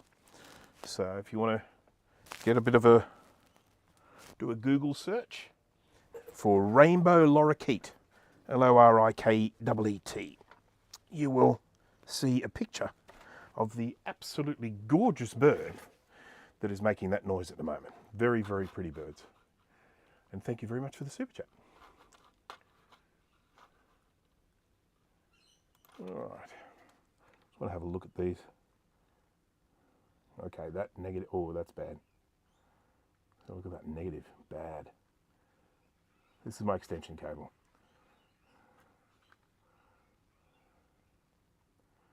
Yeah, so it's not perfect.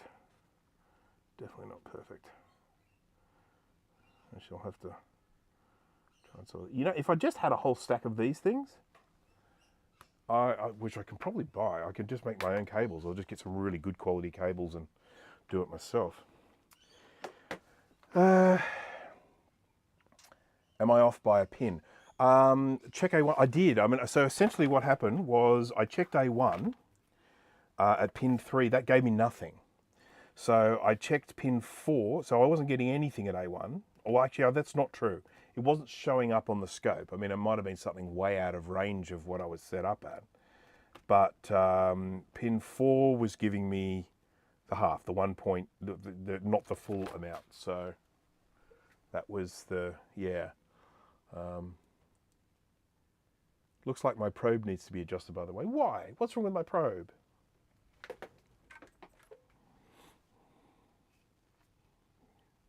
My probe's fine. Still no my probe.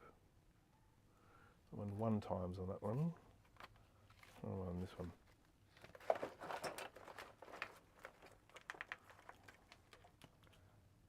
One times. Yep. Okay, so anyhow, the long and short is that I was just getting a kind of really messy signal and then it stopped on the bad board. That's really what happened. And on the good board, we were getting signals, and they were indeed going down by half each one. So we started at pin 4, which is A2, we were getting 1.31, and then the next one across we got 655, and then 327, and at that point I stopped checking. So I do feel fairly good about that. Now, what I'm going to do now, I want to get my good board, my one that works here, and I want to have a look at some of these problematic vias. So I've got some problematic vias. I'm going to circle them on the good board, and then we're going to test them, and I'm just going to do a few little things here. So what are we looking at? So that one is nasty, that one is nasty.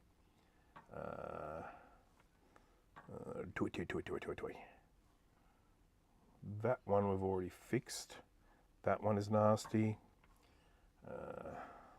That one. That one.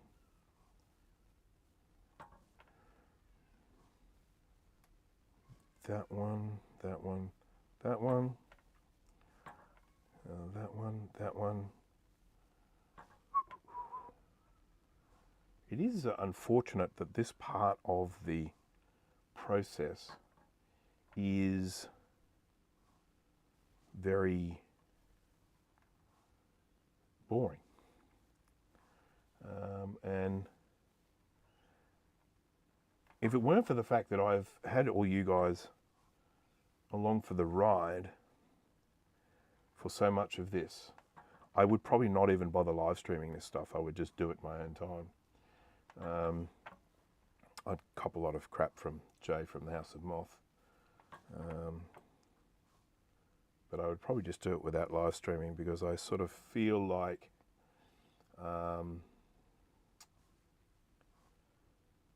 we've gone beyond the point of it being interesting.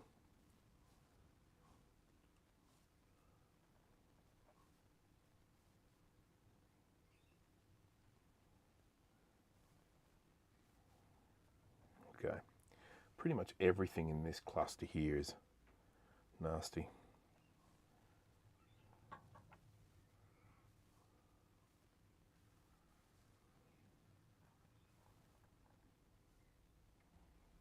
Okay,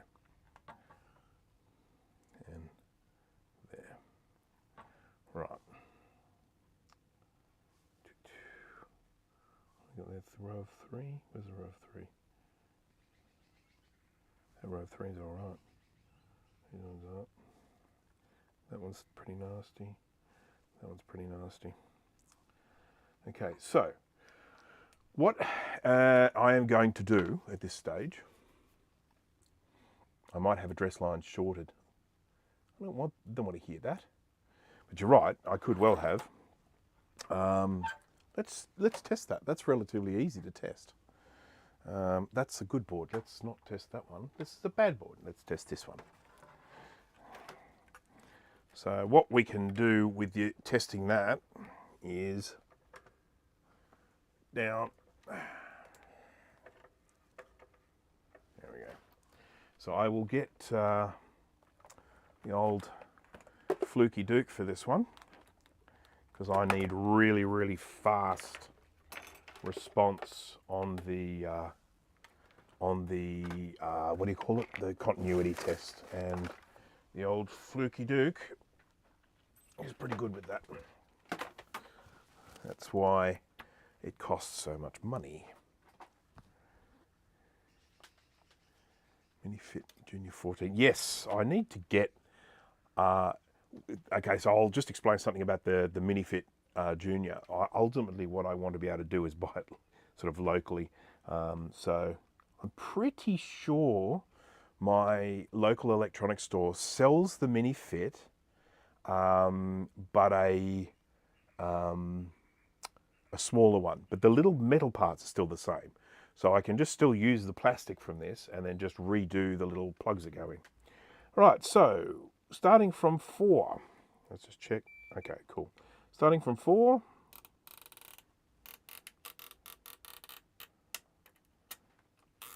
No. 5.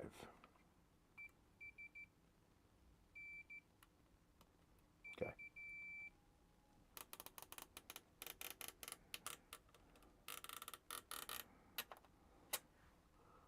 6. There is another thing I have to address with the address lines. Must be addressed with the address lines. is that I did repair these as the very first thing I did.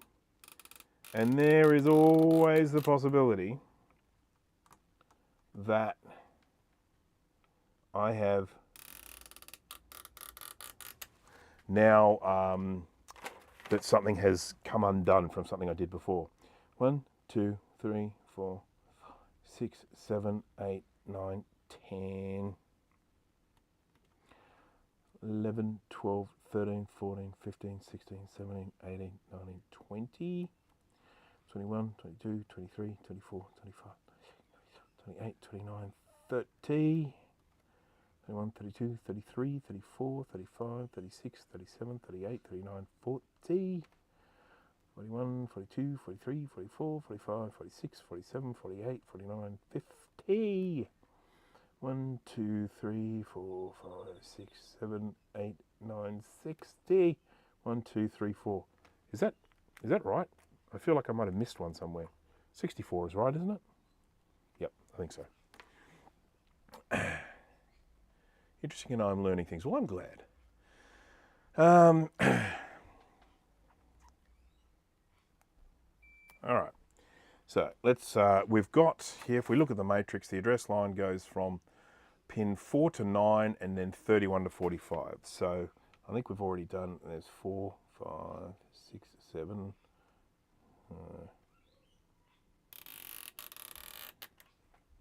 8,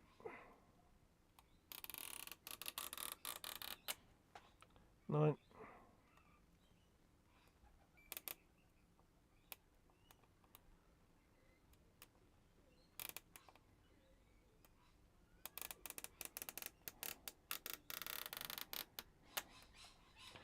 Okay, and then we go to 31.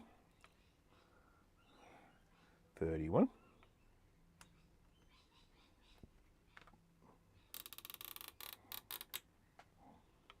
32.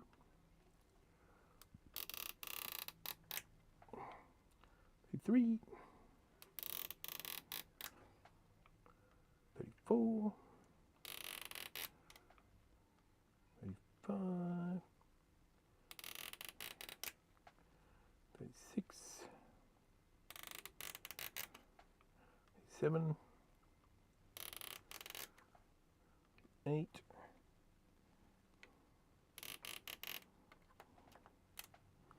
9. Always do that. Yeah, it's just trick myself there. 40. 41. 42. 43. 44. 45. Now, when I have a look at this, so this is this wonderful matrix that LMNO made up for us. And when I did this and checking the address lines, what I basically did was I checked, typically, when I checked these address lines, I checked that they were going through to the RAM MUX chips. So I checked those paths were okay. I checked that they were going, for this part, I checked that they were getting to the video ROM. And I checked that they were getting to, for this part, I checked they were getting to the glue chip. And the PDS slot, I think I used for some of the ones that were gaps here. What I did not do, I didn't test these address paths to every single component on this. So these ones here, for example, they go to the video ROM. Yes, well, I tested that. I have tested it to the CPU, but I didn't necessarily test it to the sound chip, or to the FPU, or it doesn't matter about the PDS slot. I didn't test it to the serial port, so I didn't necessarily, what? Oh, come on. You know, if I get this working tonight, you will be very, very annoyed with yourself, but I hope it all goes well tomorrow. So yes, good night. See you, Joe. So I guess in the interest of, you know, due diligence, I probably should be going through and testing these address lines to every single component here. So Steve is going to be roasted. Why is Steve going to be roasted? Yeah. So I guess that's probably one thing we can do here is we can go and check and make sure that this is going to every single component that we're referring to, which is a bit of a bummer. I know that's dull. I don't need to check it against the CPU. I've already done that. I did check the CPU. I checked every single pin of the CPU. So, and I checked every pin of the CPU going to everywhere. So we're good there. Shorted to A2 causing contention, which is what you see, why you see an unclean signal.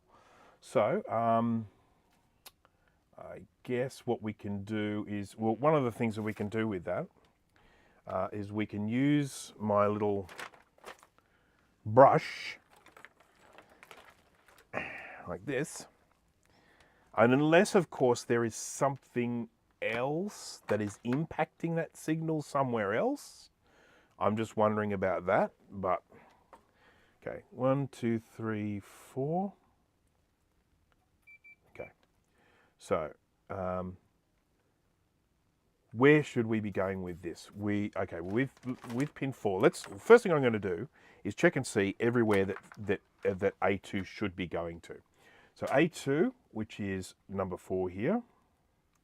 I need my other glasses for this. Sorry, I need my high power glasses, my Superman glasses. There we go. Superman doesn't wear glasses. What are you talking about? 1, 2, 3, 4. So there's number 4. So we should be going to 3 and 6 of UJ2. 3, 4, 5, 6. We good there? We'll just check we're not going to any of these other mux chips by accident.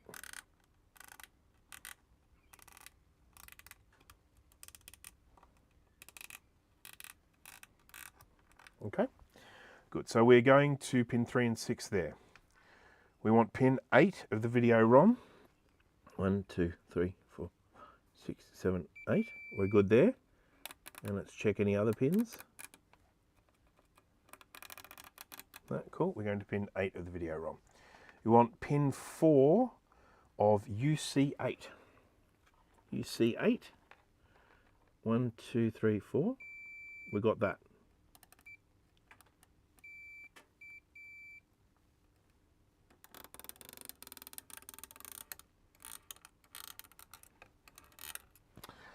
And we want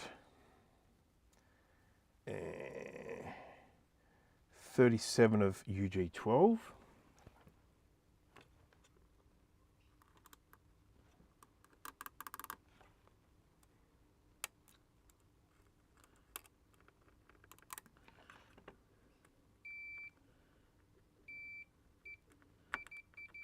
There's that.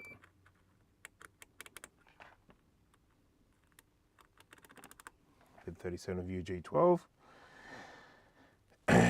And pin 43 of UE10.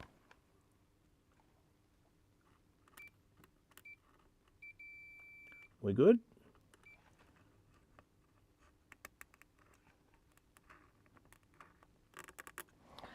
And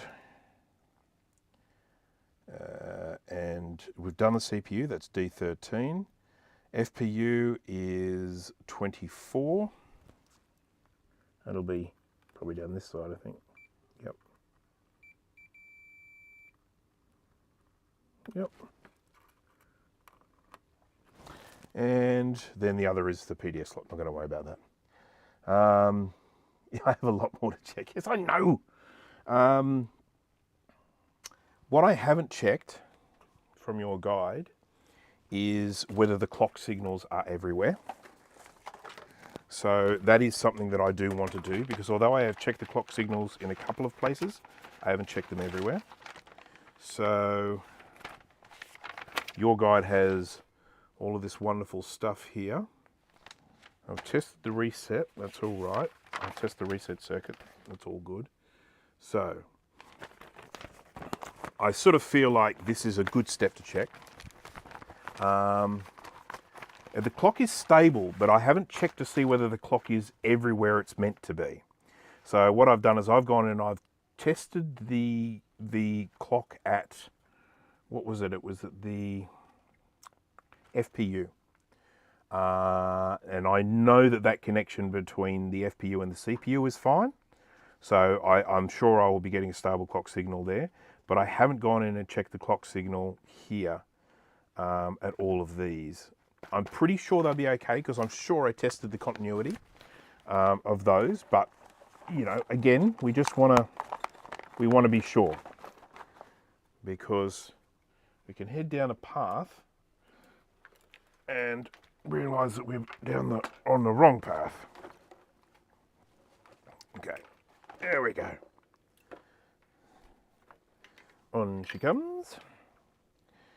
And let's, oops, there she goes. I must have unplugged it by accident. There we go. So, clock signal. We have got a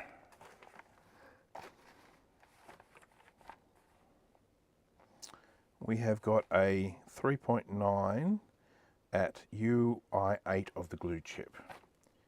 What? Glue 21. 21 of the glue chip. So that's the glue chip. That's 1, 2, 3, 4, 5, 6, 7, 8, 9, 10, 11, 12, 15, 16, 17, 18, 19, 20, 21, 22, 25, 26, 27. That looks like 28 to me.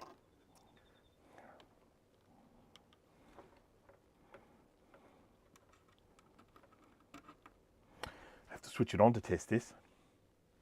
I'm going to have to pull that bloody thing up, aren't I? What a pain. I don't have room. Running out of room.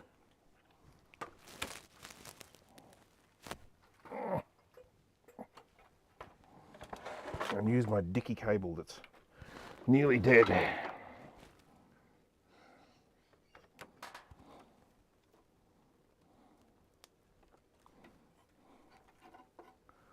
should go under. It'll be much safer. Gosh, who knew? This would be so much fun.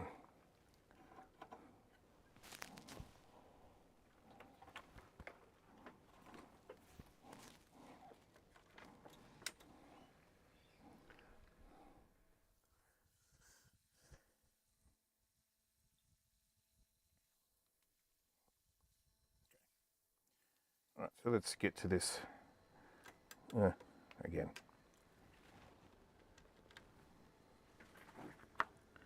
One, two, three.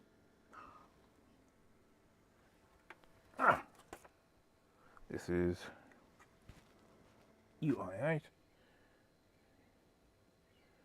And what did we say? It was pin 21. UI8, pin 21. 32 at the end there. 32. 21. Okay. 12, 13, 14, 17, 18, 19, 20, 21.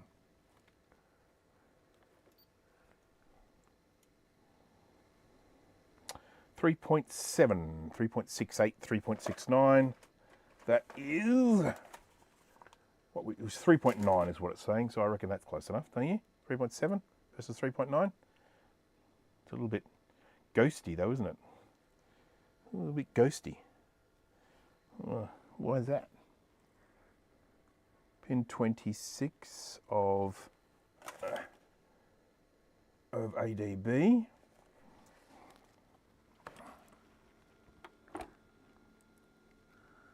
Oh, far out. This is hard to get to. 1, 2, 3, 4, 5, 6, 7, 8, 9. Hang on. So UK 12 here. Here we are. What was it? It was 26. So it's 28 there. 28, 726. Is that it? Nope. It's pretty.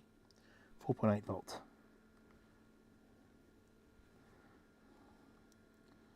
It's the wrong one. That's the ADB chip there. UJ11. UL11. It is UL11. It's pin 26. Sorry. Must be like this one.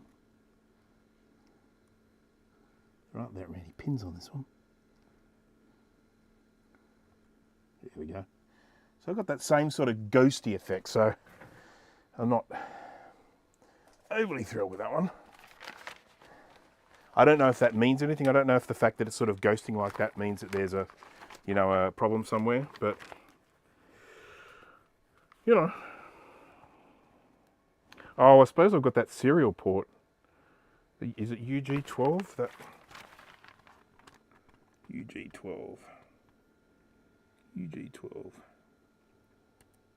Oh no, UG12's not too bad. That's one of the cleaner chips on there. Alright. CPU, FPU, PAL UG7. Alright, we're going to go do some more clock checks. One of the PALs is pin 1 of UG6, UG7.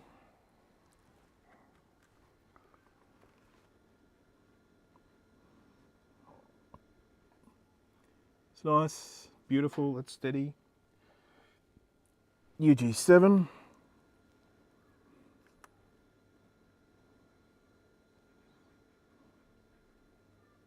There we go. That's nice and steady. And UE6. Hey? UE6, pin 1.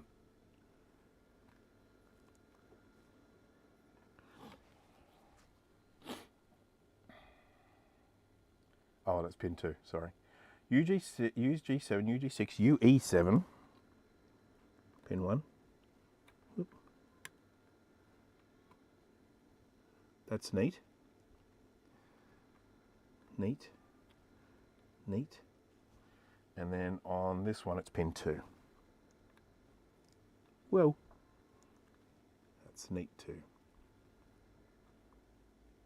Okay, so we've just checked that there in 4 places. UE8, shift register. UE8. UE8's one of our favourite chips. That's pin 7.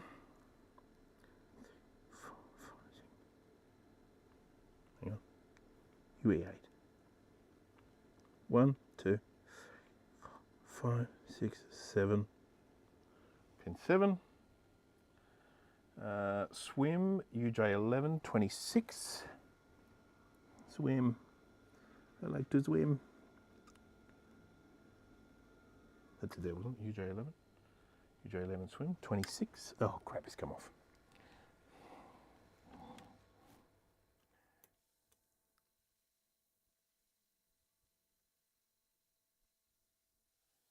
And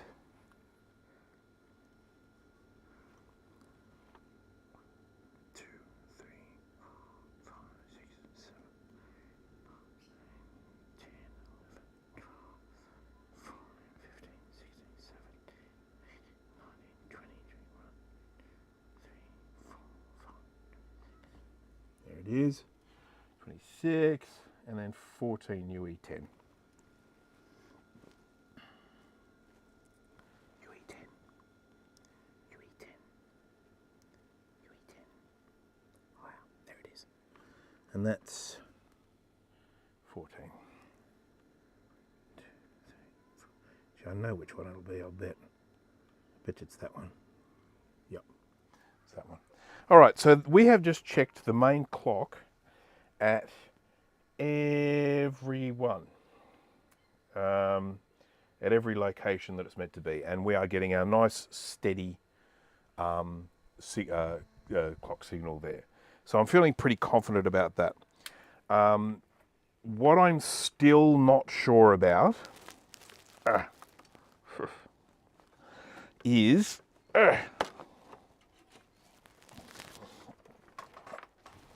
I'm still not certain that I have got every single address line here going to every single place that it should. Let me just do the shuffle here. I'm going to do the Harlem shuffle. There we go. We can go there. He can go here. Okay.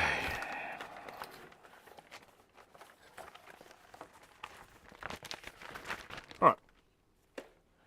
Here we go. We are suffering from a few space-related issues, but, this is me trying to break my glasses here. There we go.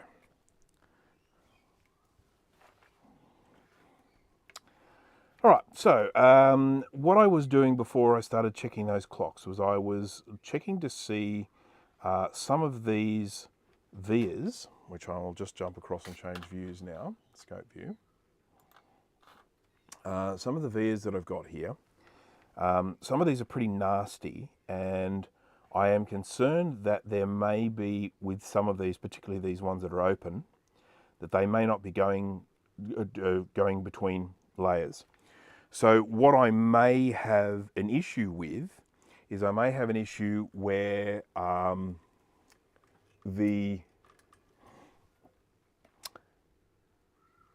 managed to reconnect the connection from, say, here to here, but there might have been a connection coming out in the middle of it going somewhere else, and that's been severed.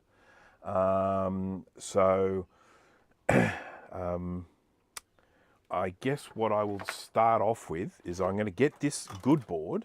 Was it this one? Yeah. So this is a good board. This is one that I prepared earlier. And I have kind of highlighted here all of the vias that look like crap on the other one.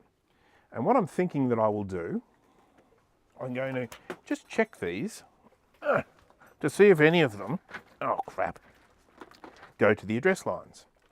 So let's say I go to this one here, and I go scoodly, scoodly, scoodly, scoodly.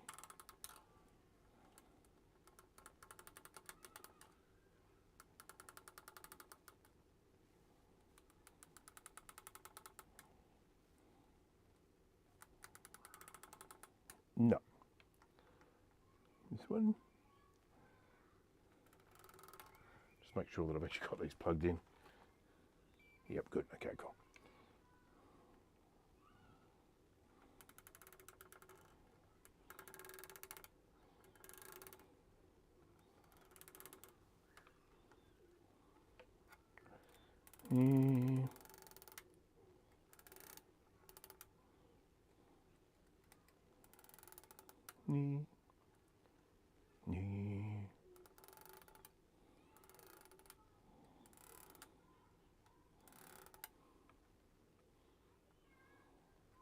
Here's the problem, you know, you can have a corroded via that is fine, and you can have a corroded via that's not fine.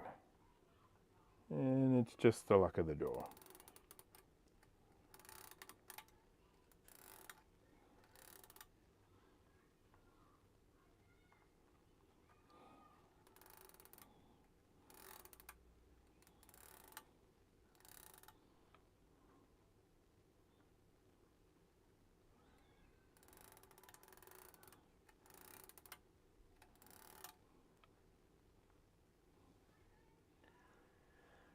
You need the sharp pokey probes. I do have this one. This one's pretty sharp. It used to be a lot sharper. It's got blunted with time. I may get very bored with this soon, by the way, and then I might start looking at doing something else. Oh.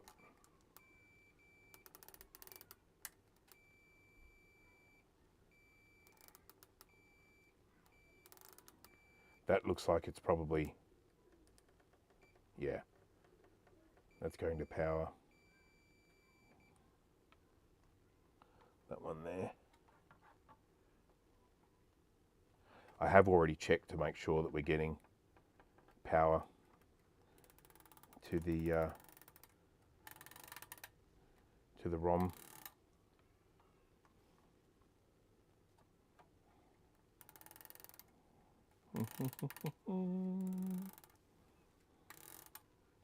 All right, okay, I'm bored with this now. So what we're going to do is we're going to go back to the old address lines, because I feel like if I don't do this part, LMNO is going to ridicule me for not doing it properly. So let's get our way around all these chips. So we've done 4. We've checked that to everywhere. Now we go to 5. 1, 2, 3, 4, 5. There's 5. And we go to 2 and 5 of UJ2.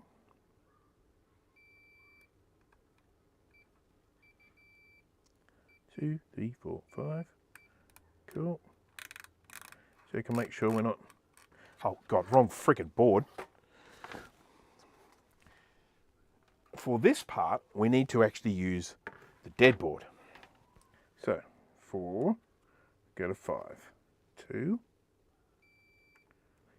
5.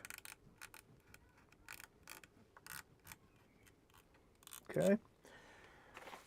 And we then need to go to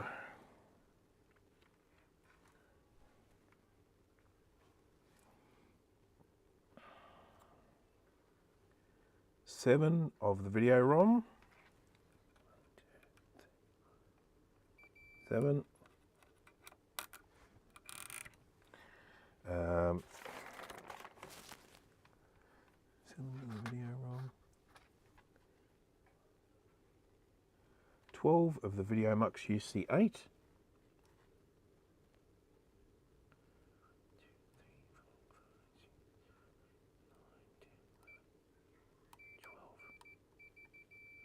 We're good there.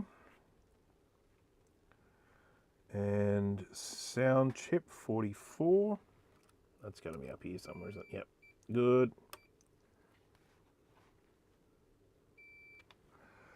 And we've done the CPU. FPU is 23.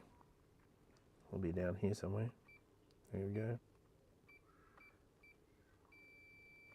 Cool. And don't need to worry about the PDF slot. Jeremy, hello there. I must apologise. We are at a fairly uninteresting part of this, and I appreciate everyone actually sticking around and, you know, staying with me for this part. We're going to, at the moment what we're doing is we're checking the address lines. Now I've already checked these address lines to some components, but not to all components, and so we're just got to make sure that I'm doing all of them. Oh, Stevie's here. Catch me up, Bruce. I just ended my stream. Well, hello, and I hope it all went well and you got that thing working beautifully. Thank you very much for joining.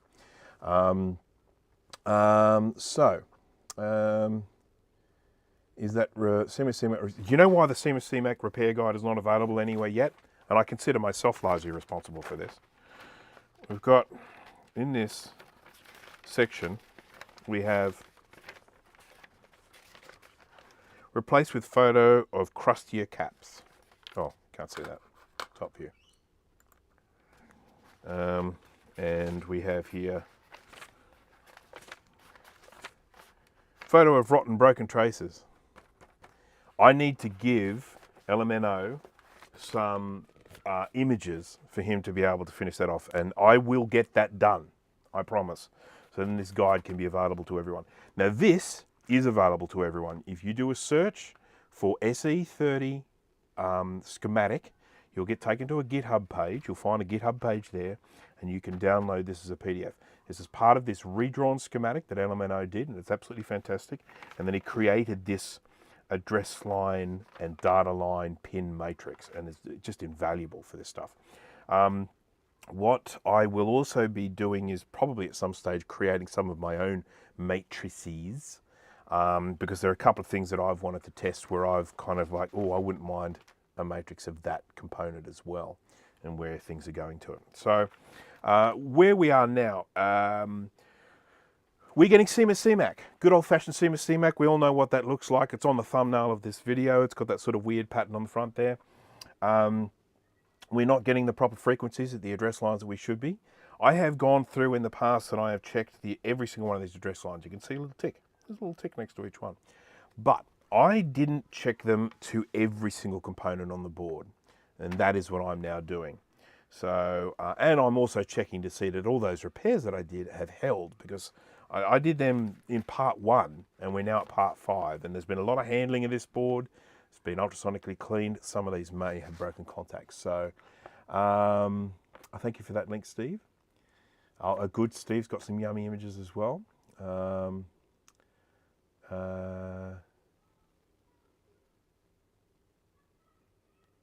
Overhead cam flickered. Did it? Flicker.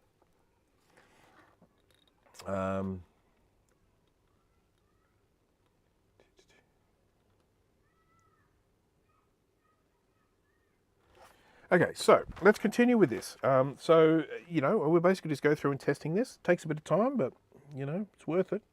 Might be worth it. Hope it's worth it. So we're now at pin 6 of the ROM, which is address line 4. We should be going to 10 and 13 of UJ2.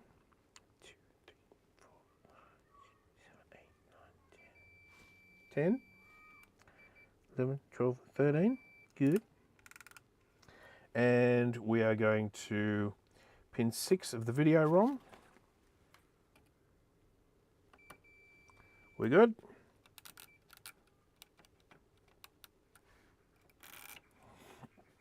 And pin 4 of the video mux, UB8. Oops, craps.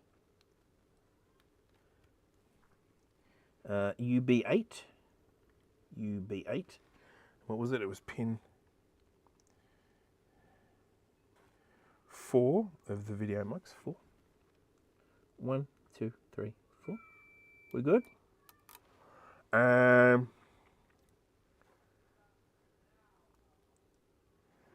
Pin 1 of the sound chip.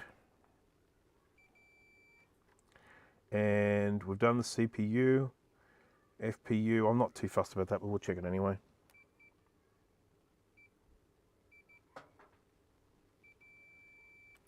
Yep. Okay, so we're good. And we're not worrying about checking into the PDS slot because it doesn't matter. It's just an open slot. Okay. Pin number 7. 7 is 11 and 14 of UJ2. 12,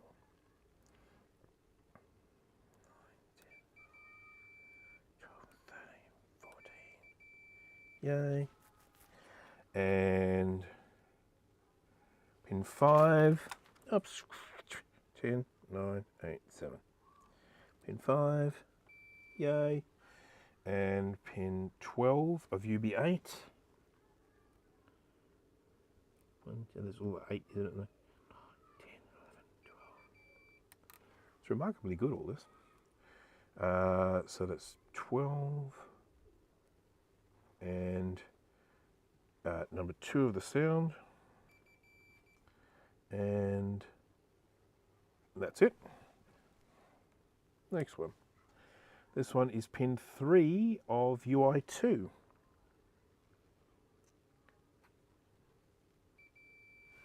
Pin 3 and 6. 4, 5, 6. Yep.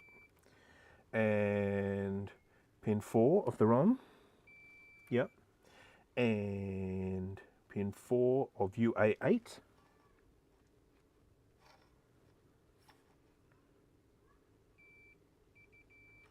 Yep. And pin 3 of the sound.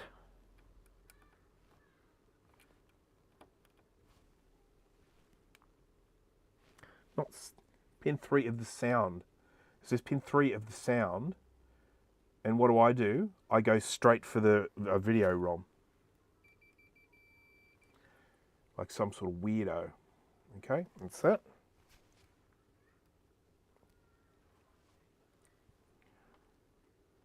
Nine.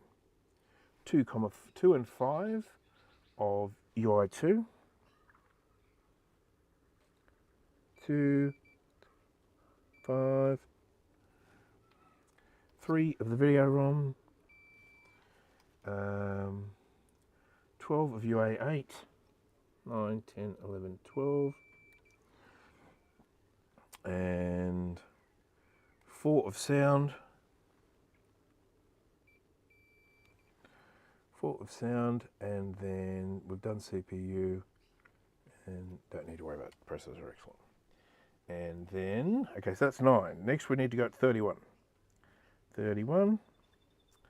And that's 10 and 13 of UI2. 31. 9, 10, 11, 12, 13.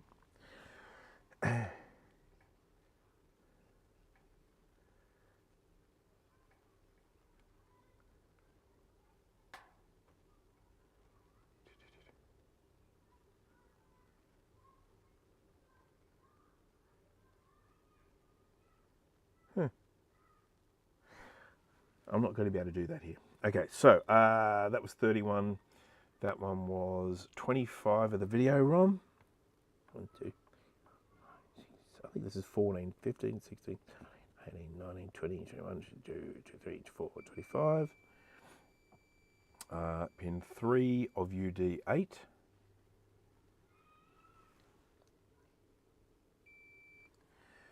And, hey, yep, 7 of the sound.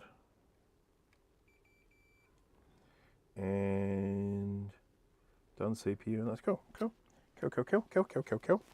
And then we're going to do 32. 32 is 11 and 14 of UI2. 14. 42 of UK2. Sorry, UK12. UK12.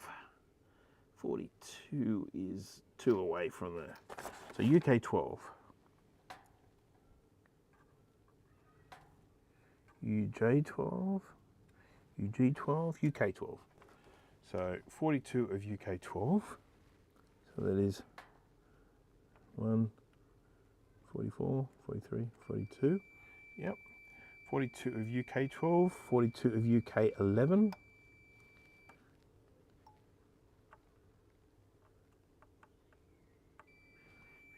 42 of UK11. 24 of UK6. 14, 15, 16, 17, 18, 19, 20, 21, 22, 23, 24. 13 of UD8.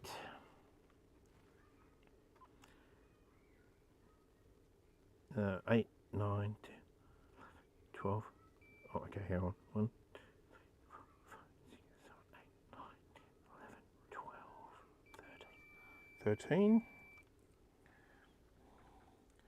37 of UJ11. Swim. Swim. Where have you gone? I've lost you. Swim. That's a swim. Nope. That's a swim. What was it? 37. So there's 44, 43, 42, 41, 40, 39, 38, 37. Is that it? Oh, hang on.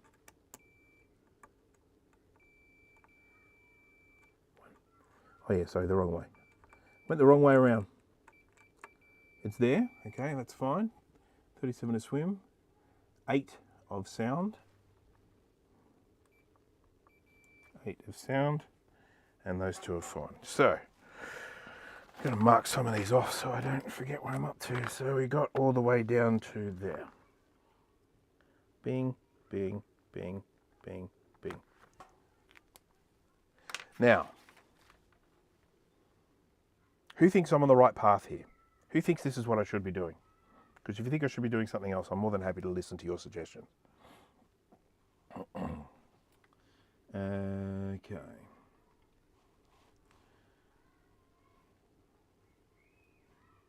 Okay, address line number 44.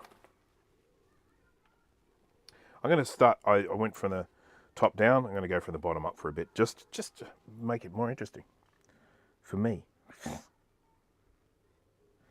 10, 20, 30, 40, 45, 1, 2, 5, 45.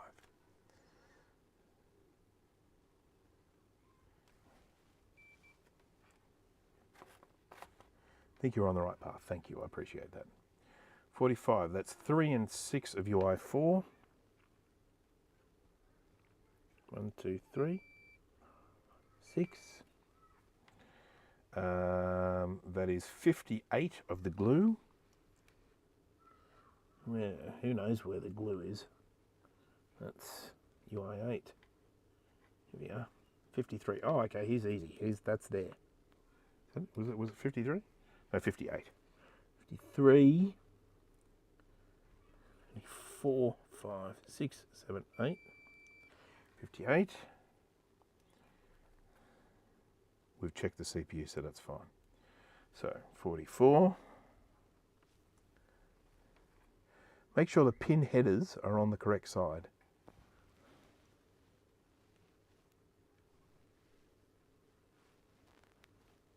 Which pin headers? Okay, 44, 11 and 14 of UJ4.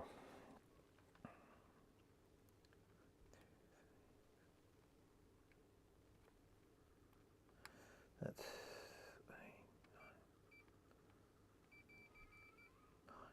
11. Cool. Just want to check.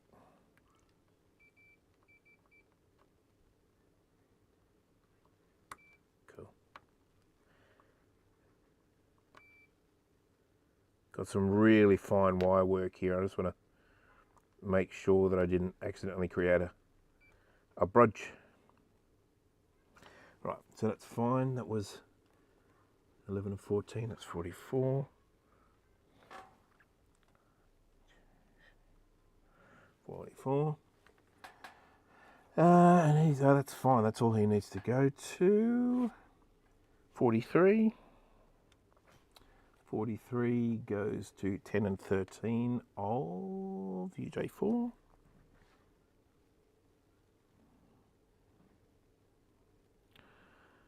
9, 10, 11, 12, 13. And 13 goes to 61 of the glue.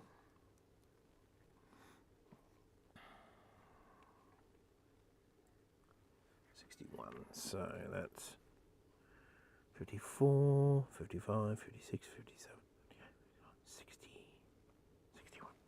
Is that right? 61?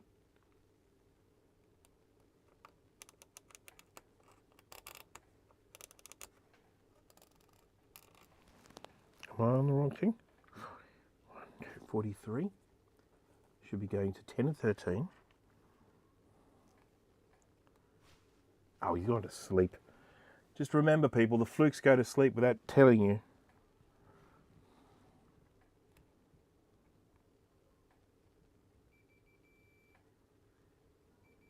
Cool.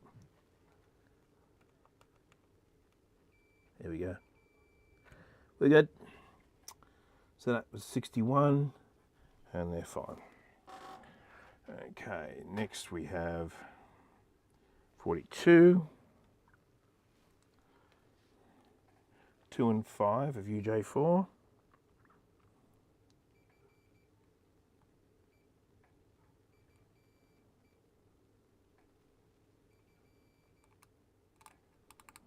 Cool, 2 and 5. And that's it. 41 goes to 3 and 6. Cool. And that goes to, that's it. And then pin 40. 40. Wake up, Steve. Wake up, Steve. Yeah, he's gone to sleep. You know what will be my guess? Because I know this happens to me. When you do a live stream and then you finish it, you need a break. You got to go get a drink, bathroom break, get a bite to eat, you know. Hold the yellow button and turn on the meter. This will allow the fluke stay on rather than turning off after 30 minutes of use. Okay, I'm going to do it.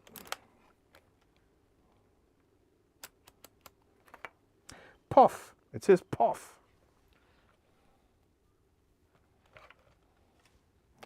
Okay, thank you for that tip. Much appreciated. I love Scotch. I'm typing on Tinker Different. Okay. All right, so where was I? I was 40. I'm actually 50 now, but that's another story. Okay, 1114 on UJ3.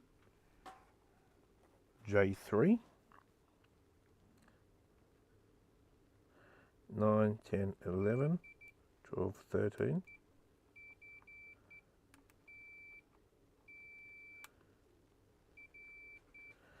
9, 10, 11, 13.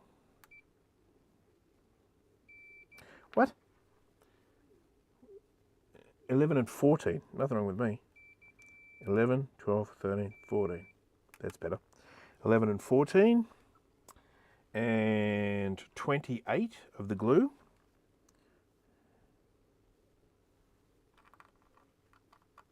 That's not the glue. We go that way.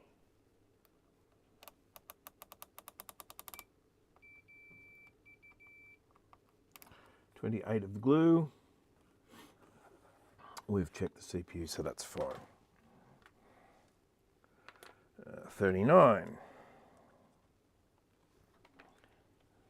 10 and 13 of UJ3.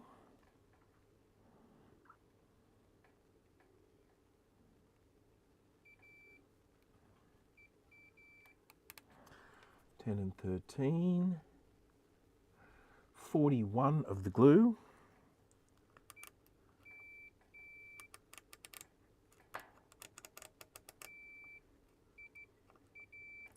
41 of the glue. Nothing else. 38. 38 is 2 and 5 of UJ3. 2, 3, 5. It's 44 of the glue.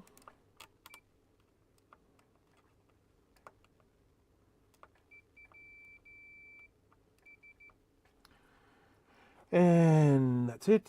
And then 37. It's 3 and 6 of UJ3.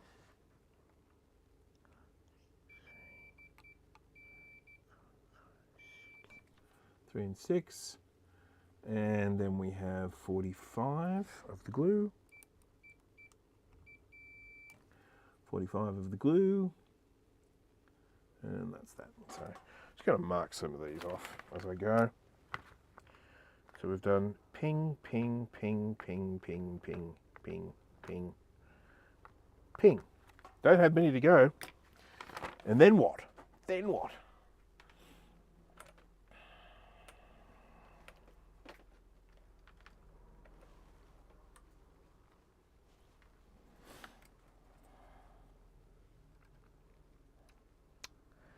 I'm still just sure there's a connection here that's not connected.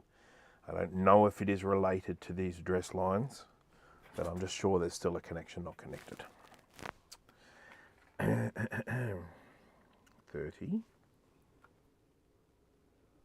33. 1, 2, 3. Did we do 33? I thought we did. No, we didn't do 33. 33. 33 is going to 3 and 6 of UI3. 1, 2, 3, 5, 6. Yep. And then we go to 41 of VO1 and VO2. 41. So that's UK, so that's 41. Okay, so that's just the, yeah, okay. It's these two, isn't it? Yep. That's there. Should be there. Oh. No. No. What? Huh? What? 41. 40, so 41. Hang on.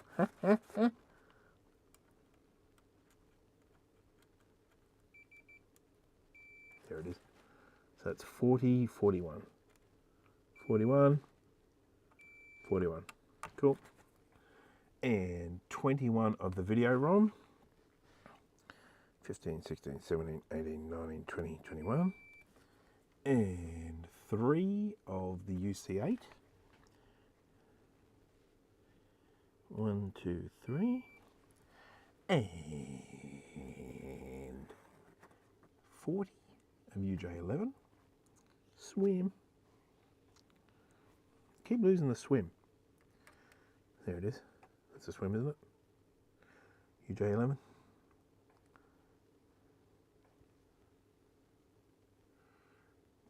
$37. Hang on.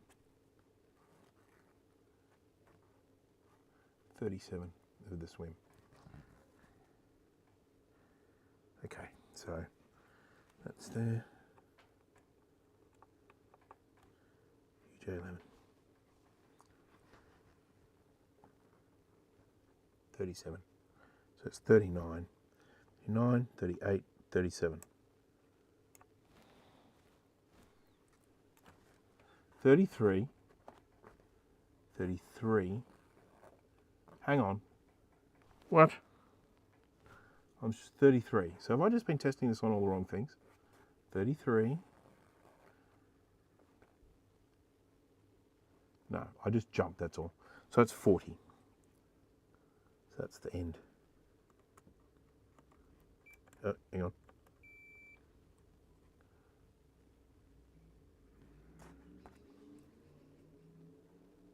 Yeah, okay, cool. So 40 of swim, which is this one here. Is that one?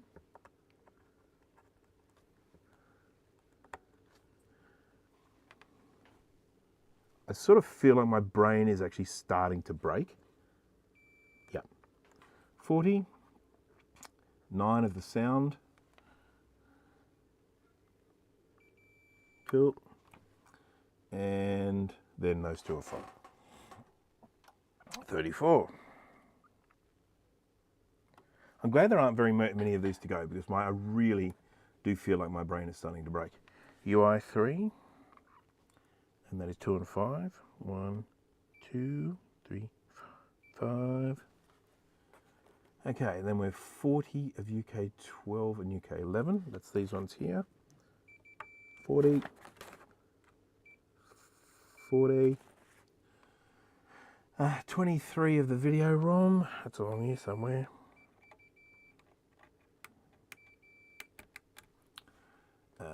13 of UC8.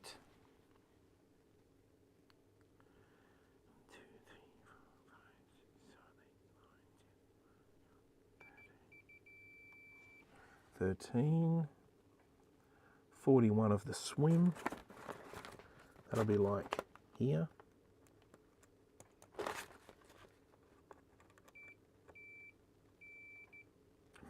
41. And 10 of the sound. That'll be down here somewhere. There we go. It's remarkably good, actually, all these connections, when you consider how badly busted this up was. Busted up this was. Just went all Yoda there for a second.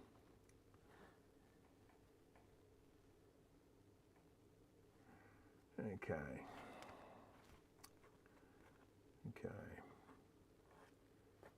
Okay. 10 and 13 is 35. So this is 10 and 13 of UI3. 9, 10, 13. 10 and 13. 25 at 25 at UK6. UK6 25 video ROM.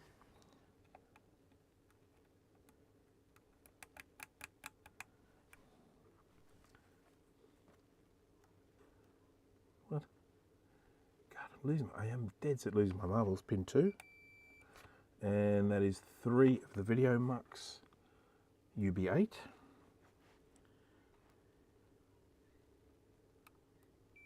Three, cool. And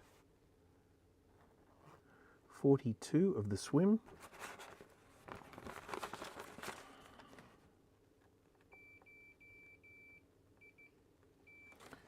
Of the swim. And that's all we need to worry about there. And 36 is the last one we need to check. 11 and 14 of UI3.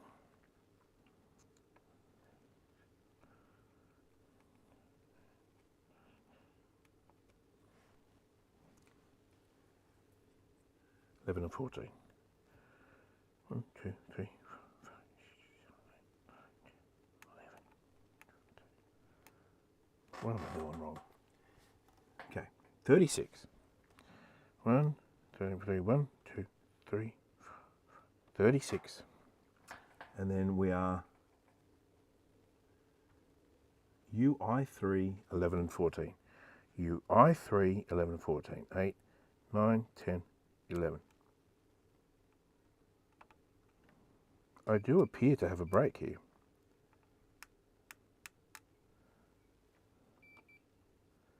UI13.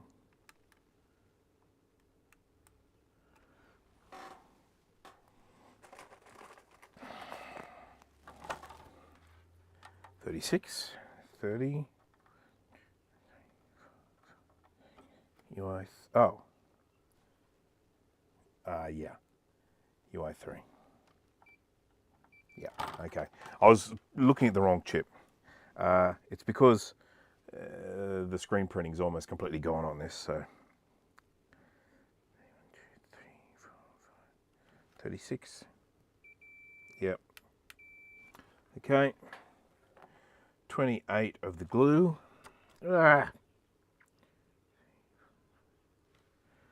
28 of the glue.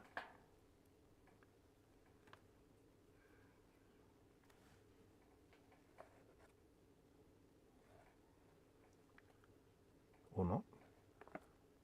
Where did I get that from? 28 of the glue. It's not. It's 46. 46 of the glue.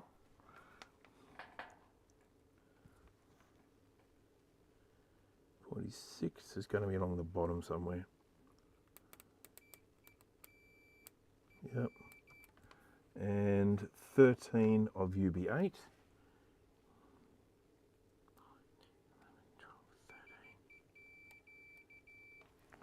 13 of UB8.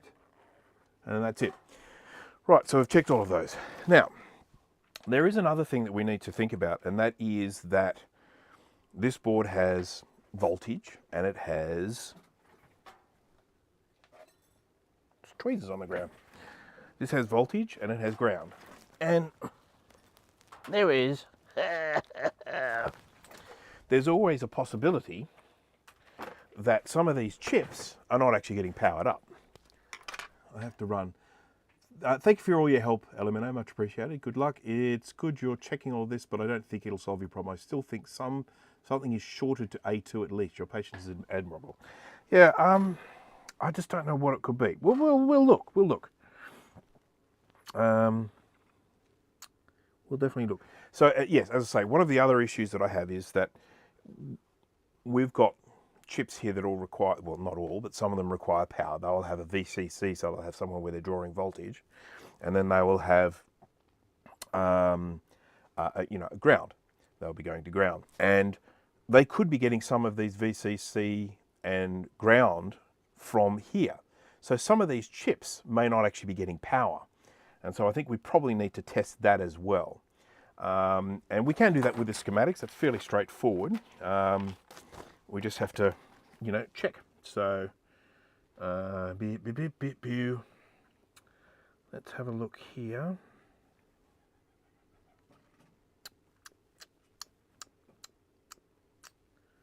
Ground. Let's see, for example. So what's that? That's 5 volt there. No, that's ground. Where's 5 volt? That's fine. That's fine. Oh, did I say hello, Scarlet? Hello, Scarlet Swordfish. I'm getting very distracted, sorry. What was him?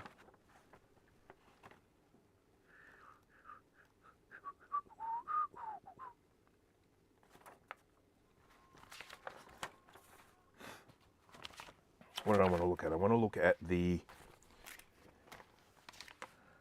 ROM and RAM address marks, this here. Yeah. So, ground.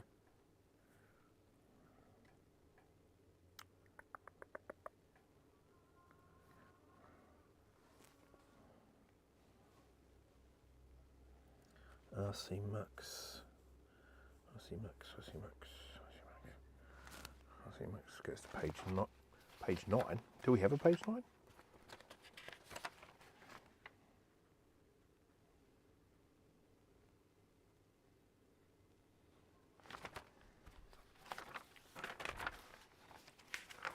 Two, 3, 4, 5, 6, 7, 8. Goes to a page that's not there.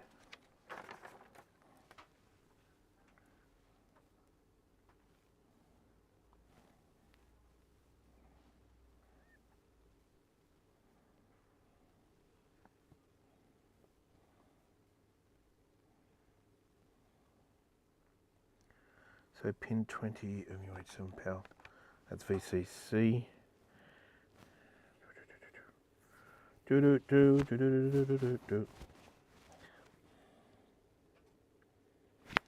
1. So UJ4. So all of these UJs, all of pin 1s should be connected. So we can at least check that as well.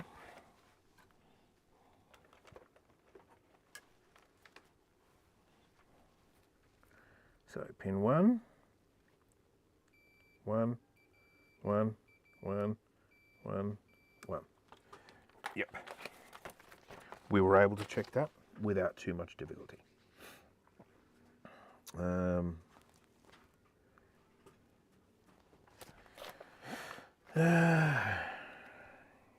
He reckons pin 4 is shorted to something. That's a fun job to try and find where that is. So I have this, which does allow me to do a fair bit of scanning on the board. But the problem with it is, okay,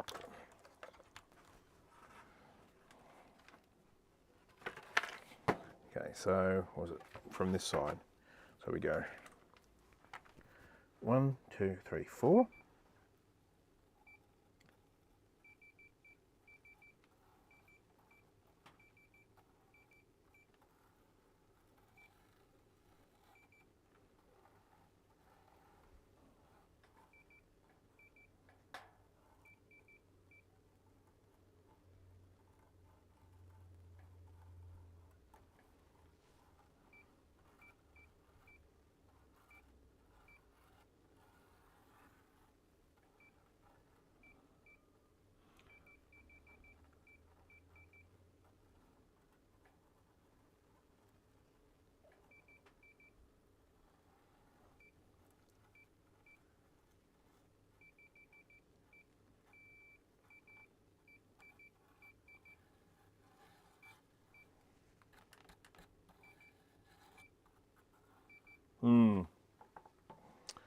The paintbrush is out again.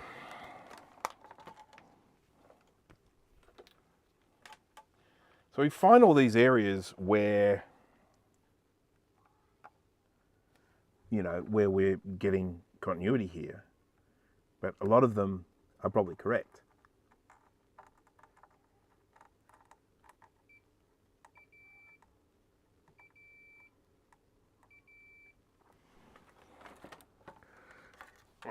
Should have the two side by side here. That will make life easier. So 4, and it was there.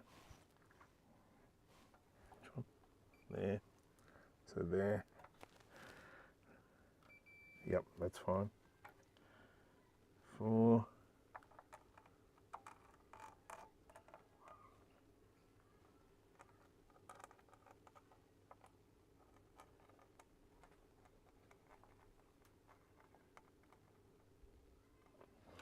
I want to try a theory.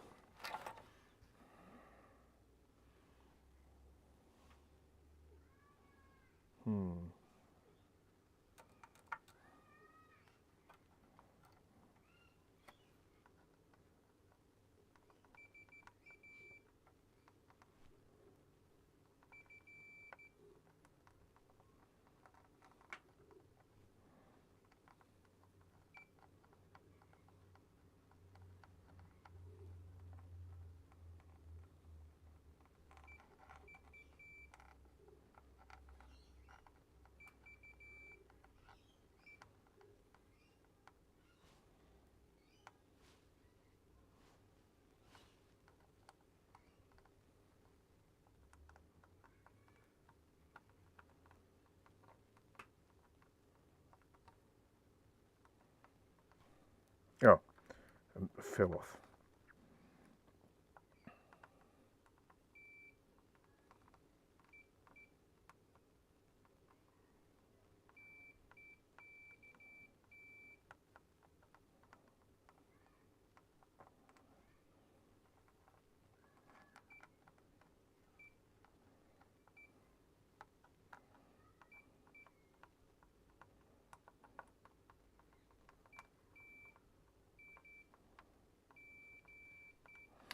Okay, so far that's the only one I can see that's going to ground. It's this one here. I think it was that one. Was it that one? Yep, okay.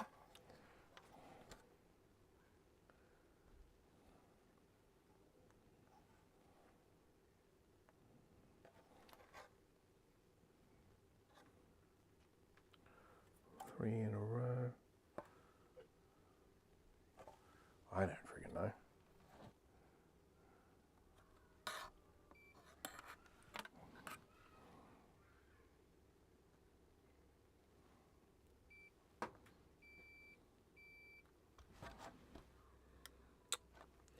That don't help me none.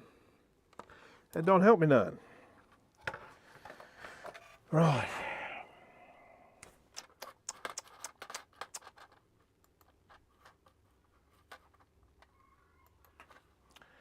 I guess what we can do is start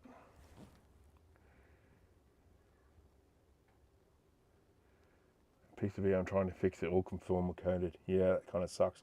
It's good and it's bad. Conformal coating is great in some instances, but it sucks when you're trying to fix something.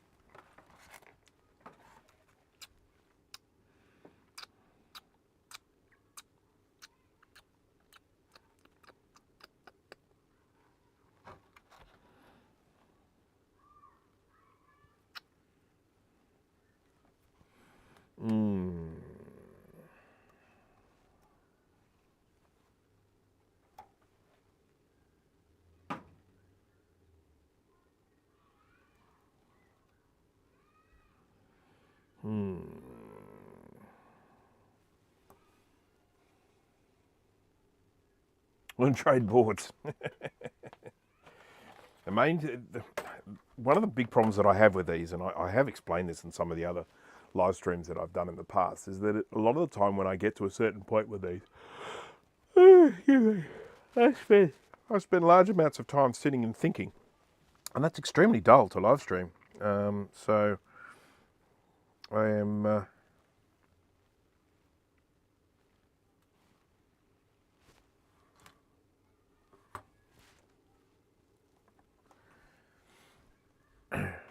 I want to kind of utilize the fact that I have a working board here and use it to test a few things. So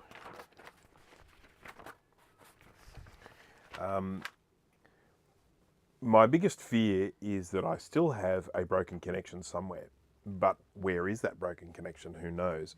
One way I can try and find it is to kind of go through and check the continuity of, you know, pretty much all of the really important chips. Now, I've already gone in and I've done that with, the important chips are kind of like your SWIM, well actually SWIM probably not so much important for this part, but obviously your CPU and your glue. I could go through and check all the continuity of every pin coming out of the glue. I haven't done that yet. I've done every pin from the CPU, but not from the glue. Potentially from the SWIM as well. The sound is fairly important too. Maybe from these PALs as well. The other thing I could potentially do, and this is what I'm sort of thinking about doing now, is checking continuity, from power.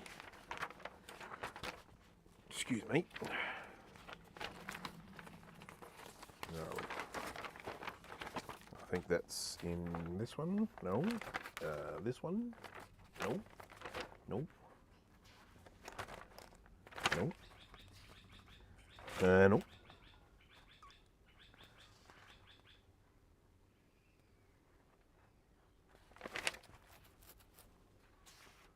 This last one?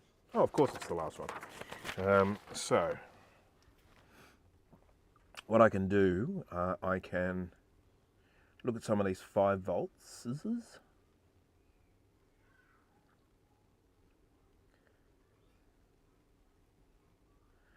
One, two, three, 4. Okay, so 5 volts is coming out of 12 and 13. So what I could do is look and see if 5 volt is going somewhere on this that's not going on this.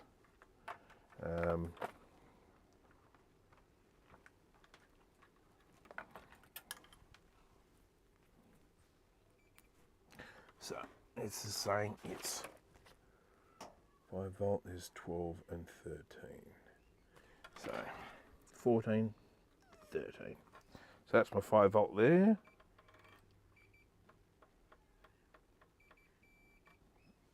And it's mainly down this end. So we're not, okay.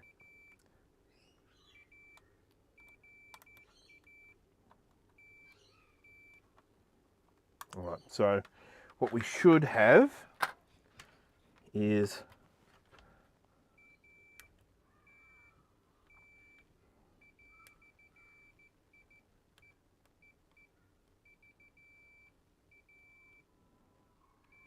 cool. And then we'll check and make sure that we're getting some 5 volts along this. Yep.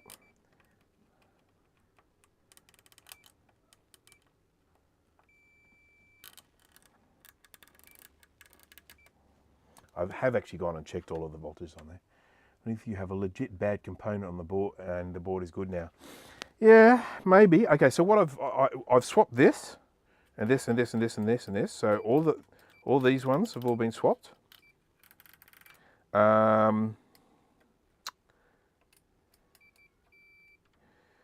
And so I guess, you know,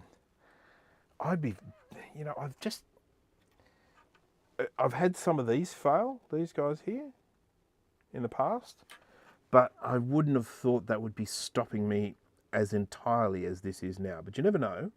I mean, we could go and replace that and that and that.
Did you see Elemeno's comment above about him, about the shorted to A2? Yeah, I don't even know how to find that if that is the case, if there is a short to A2. I honestly don't, because how do I find it?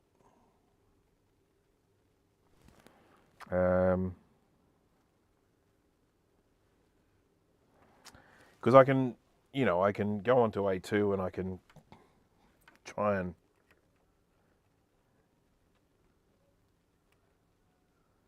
that's pin 4. I can kind of get this and just go to town on this thing.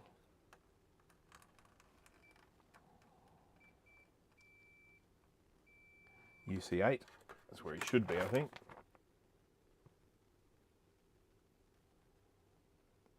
Yep, he's meant to be on UC8.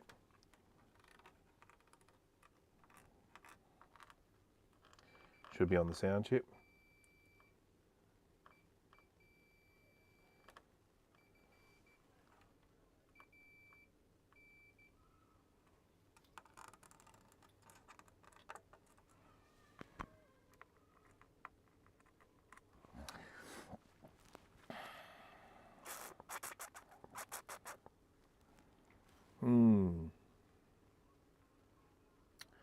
Well, I guess we can replace these. There's no harm in it. I don't think they are the fault. But in the interest of actually doing something interesting, try and keep people awake, I sense the falling asleepiness at this stage. Yeah. Yeah, look, I've got the thermal camera, but the thing is that if I start injecting some voltage into this,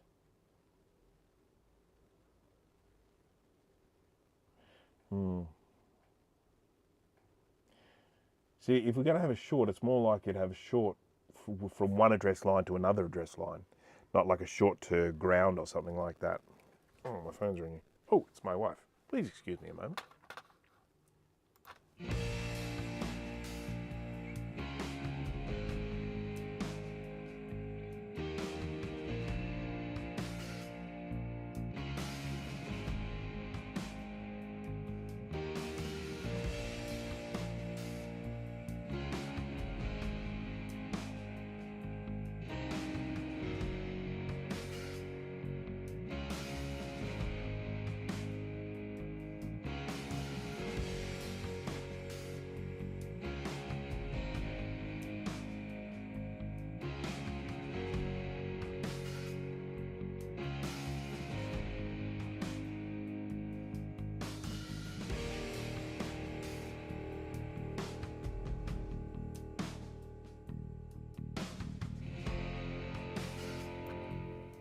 Yes, welcome back. All right, let's put some different glasses on so that I can see here a little bit better. Okay, so what we're going to do, I've already replaced this one, and this one. So we're going to replace the 393 and we'll replace 3 of these F253s. Now, is that going to be the cause of the problem? Almost definitely not. But, you know, every now and again, you just sort of feel like you need to do something. Keep thinking at the same time. The brain keeps whirring away at the same time. And, you know, who knows, I might actually come up with something. These are components that I have seen fail on an SE30 before. So, you know, it's not like I'm just doing them for shits and giggles.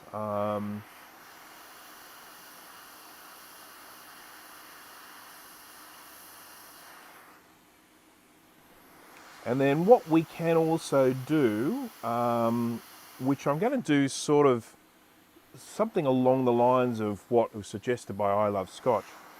I'm going to start comparing some multimeter readings from the bad board and the good board, you know, along these address lines, because if there is a short, I'm likely to get a slightly different reading in some places. That's cardboard burning. Oh, it smells nice, actually.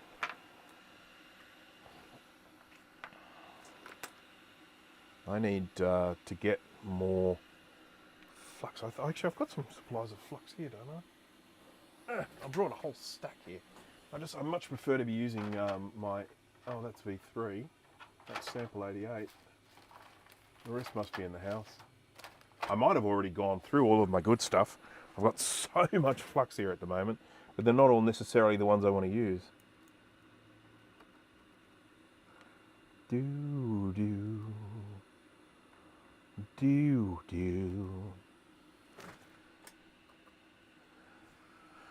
Okay.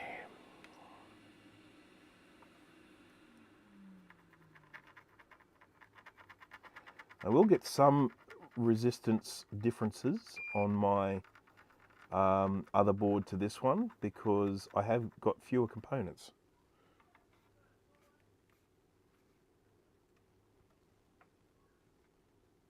I've got fewer components on the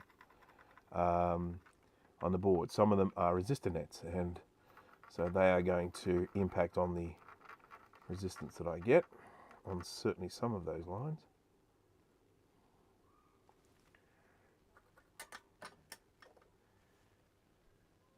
OS 9 voices. Oh, geez, I remember those. They were just, I'd never really, I mean, I guess they were for blind people and stuff like that. But for me, I never,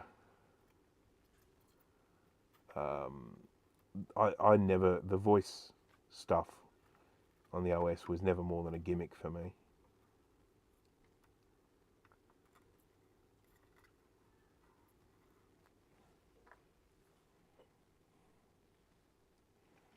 Will it boot without those chips? Maybe that'll tell you something. No, I don't think it will. I don't think this will boot without these. I think these are too important.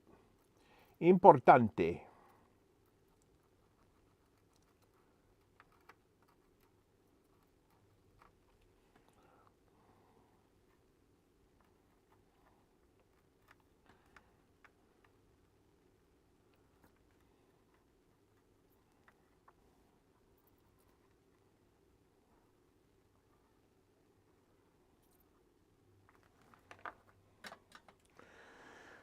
Thomas, thank you for dropping by.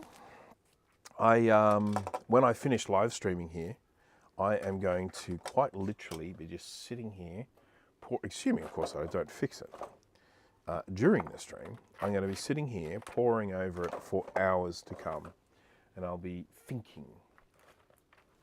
It's what I generally have to do when I get to a certain point. I have to think.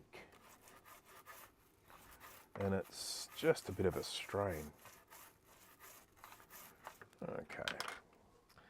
So I'm going to get my little scalpel, and I'm going to just scrape away. I generally like to scrape away at the tops of these just to make sure that they all appear to be making connection. And then coat them with a bit of solder.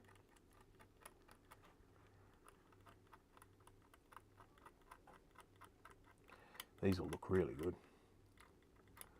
Sometimes you get these and they're an absolute train wreck because of corrosion from the capacitors. Interestingly enough, there was some terrible corrosion in some areas, but not in all. And maybe the thing was stored on its back or something, or in a different position to usual, because there's certainly some of the corrosion is appearing in some pretty weird places from my experience with these Macs.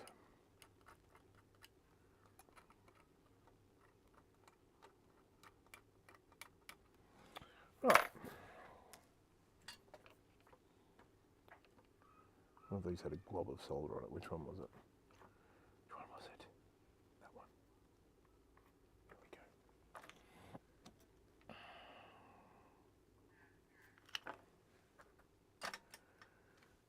Macintosh 2 power on issues, just too lazy. Too bad, it's too expensive to send it to you. I need to make space. Yeah, I've got a Mac 2 here at the moment, and it is in a mess. And the guy was asking me how it was going the other day, and I was like, oh God, I haven't got back to it yet.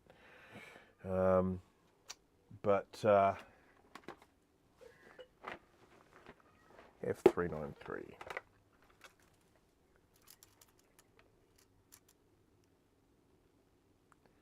LS393. Yep. Need one of these.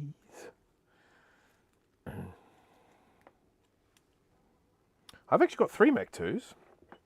One of them even has the ROM upgrade. And I like them. I like them very much. F253. That's probably this one. F253. There we go. We need 3 of these.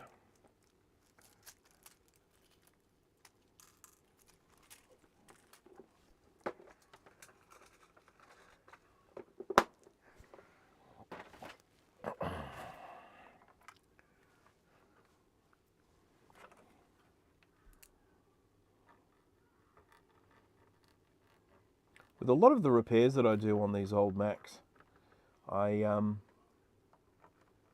often ended up repairing them based on a hunch. I'll have an issue and then I'll go, oh, I wonder if it's so-and-so. And you go away and you come back And then it's like, yay, that was it, hooray. And then other times that method doesn't work. But it's great when that method does work. When your hunch comes through, because you suddenly feel like you have some sort of superpower. Yeah, I can talk to the computer.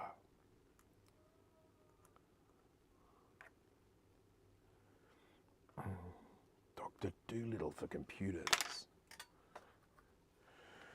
Make 2SI without a PSU or dryers, let alone a drive bracket. I've actually got a 2SI power supply, and there is a slight problem with it. The case, power supply case, the case is melted on the power supply side. So I am not really confident to test out that power supply. If it's generating enough heat to melt the 2SI case, I think it's probably broken. I'll fix it one day. It's good to have spares. I've got a few 2SIs. I have quite a few 2SI customers. Definitely good to have spare power supplies if you can get it fixed. But it is regrettable that 2SI power supply is a problem. The way they're made. So they're a very common point of failure on the old 2SI. So if you're getting hold of a 2SI, chances are the power supply is shot. Will need recapping. You might be able to get it working. I've been able to get most, but not all, 2SI power supplies going again.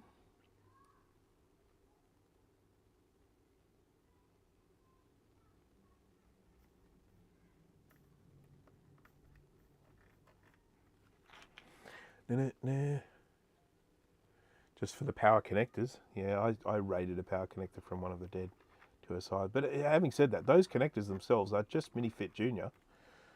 So I know they look like there's something more spectacular because of the way they spread out.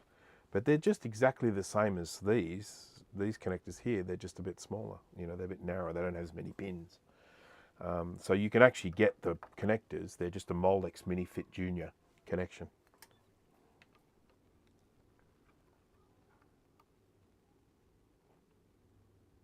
Junior?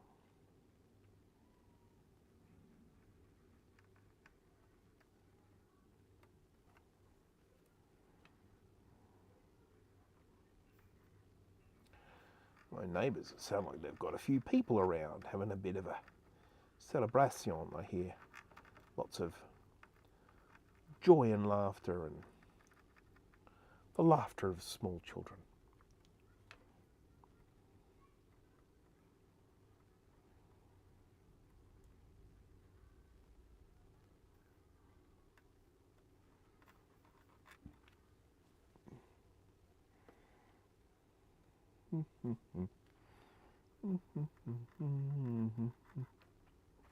Boop, boop, boop, boop, boop. Boop, boop, boop, boop, boop. Boop, boop, boop, boop, boop. Biddy, bip, bop, boop. Right, so we have done that now. Really don't expect it to make a difference, but we'll try anyway, because, you know. So what we have done is we have replaced every single chip on this row here has been replaced. So, isn't that nice? I replaced these ones down here as well. These are the F258s. God, I didn't put 258s instead of 253s, did I? Just better check. 253, phew. 3 and an 8 look very similar. I could replace these ones here as well, but you know, again, if these were failing, I'd be much more expecting to be getting sad Mac chimes, not just complete deadness. Right.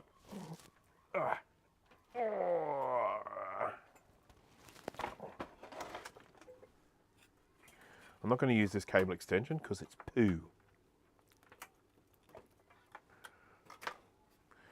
For the sake of reliable testing. Yeah. We'll do that. We should get a speaker, which is very optimistic of me, because I do not expect to get any sound from it. But we will plug a speaker in anyway. And we'll plug this here. and we can expect nothing. CMAC, unhappy, not good. But you've got to test every time you do things. I keep saying that in my live streams, because if you do lots of things, then you don't know which one fixed the problem. Oh, it needs a ROM chip, a ROM sim. Shouldn't really call them a sim, because sim stands for single inline memory module, and they're not that. They're like a ROM card or something like that.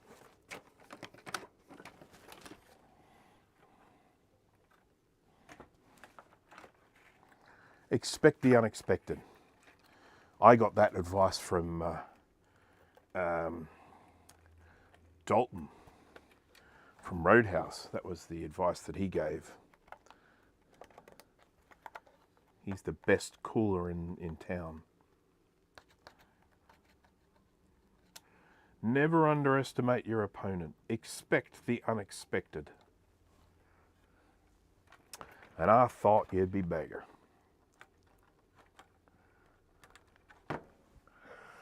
Alright, so let's try this again. Right, so let's go. Ready, steady, go. No chime. And I expect CMAC. Yep, CMAC, we've got that. So pressing the reset button does that. We are definitely resetting, so the reset signal is definitely getting through, so that's good. But we're not getting any further than that. So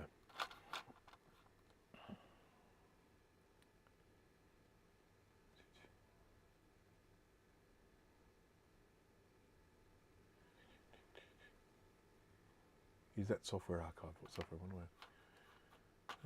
Designed to turn the Mac into a communication tool for people with speech impairments. Oh, I didn't read that before, sorry. Okay, so this is where we are again still. What I want to do now, I probably won't go for too much longer, and it's not because I'm not going to keep working on this, I am, but it's mainly because what I'm going to want to start doing with this is concentrating, testing various things systematically, which I think will probably end up being a little bit on the dull side for a live stream. So we've got, once again, our two boards here. And what we want to do, I want to just sort of start doing some testing.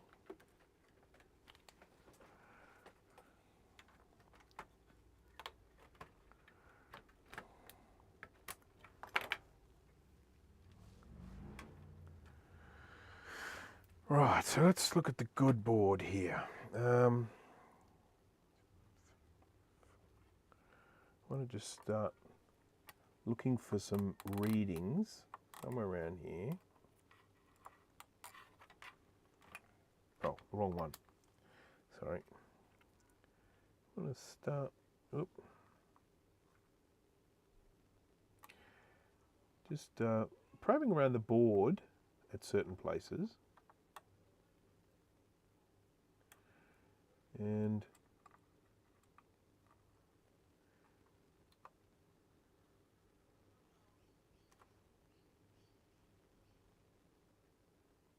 .6 megaohm there.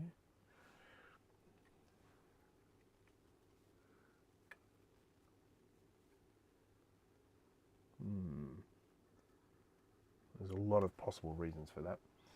So there's not really too much you can read into that.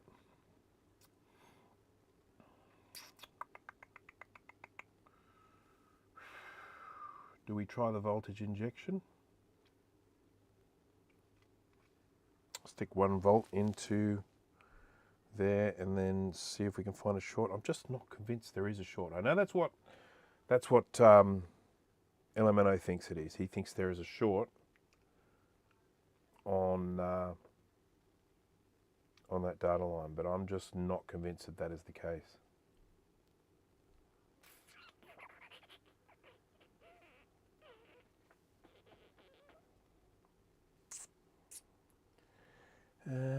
Something, yeah, he's something shorter to A2. So that's pin 4. That's this one here, and he basically thought that there is a short there, and I am not actually convinced that that is the case, but I cannot dismiss his thoughts on that. I really can't. So, but finding the short is another story. Now, I Love Scotch said, yes, already swapped out all the socketed ICs. They're all fine. And so that's 1, 2, 3, 4, 5, 6. 6 of those been swapped out. A lot of these chips have been removed and cleaned under. We've replaced this entire row here. I replaced these chips down here and these ones here as well with known good ones. The real-time clock chip has been replaced, and this crystal. Now, I'm not 100% certain this crystal is the right frequency, but it should be. I suppose I could swap that crystal over from this one. We try that. I don't think it's going to make it.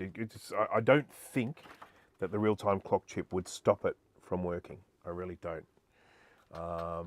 But we can always do it.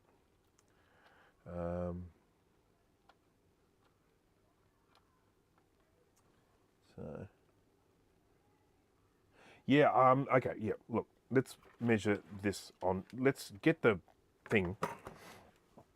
Let's get the scope, and at the very least, we'll do that because.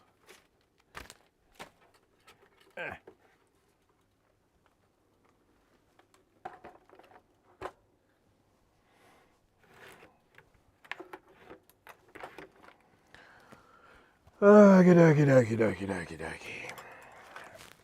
Oh.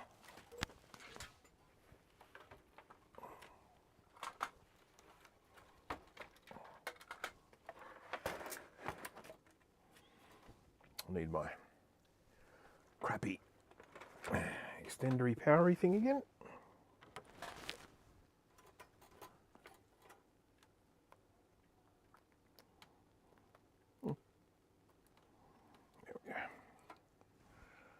That. Okay. Let's plug them in. Okay.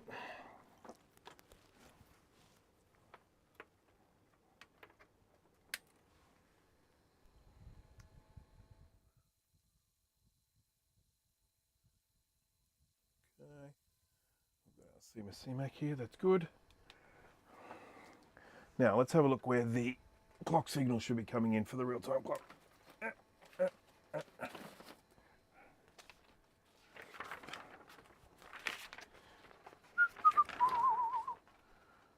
Okay, where is it?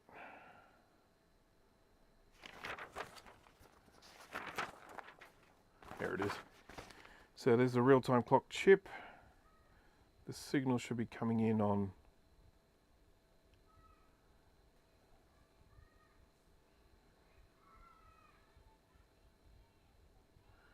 and we'll test all the pins here. I think it's like 2 or 3 or something. I won't put that there. Pin 1.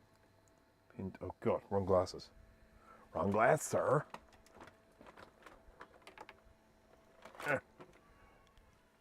No, I will never admit defeat and go with the reloaded board. I will sooner throw this one in the bin. Nope.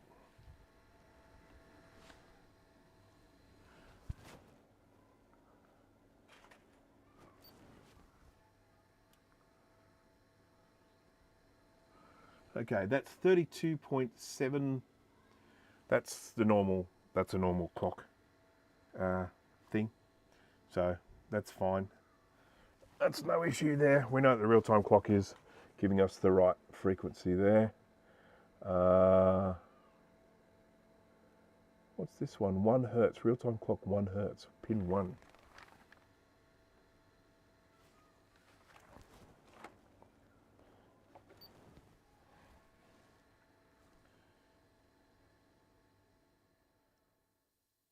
No, not doing anything from that.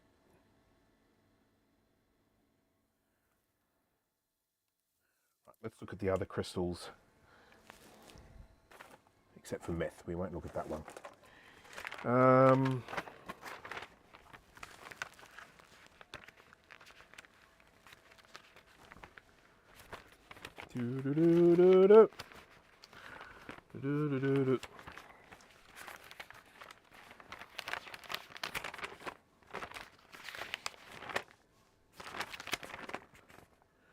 So that was we tested that one. 3.9 megahertz at the glue. We have a few different oscillators on this. We've got the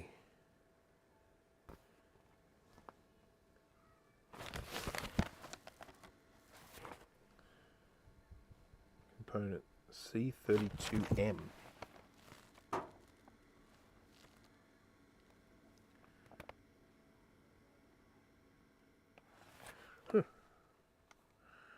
Okay, E-clock. 72 of the glue. 72. The glue. So we're going to check all the clock signals.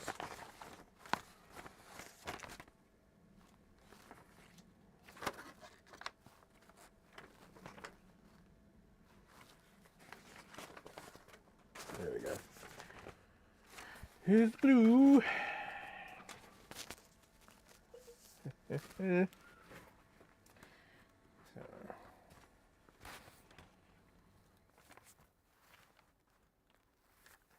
it was 72, pin 72 of the glue. See, we can do it from the via, 27 of the via.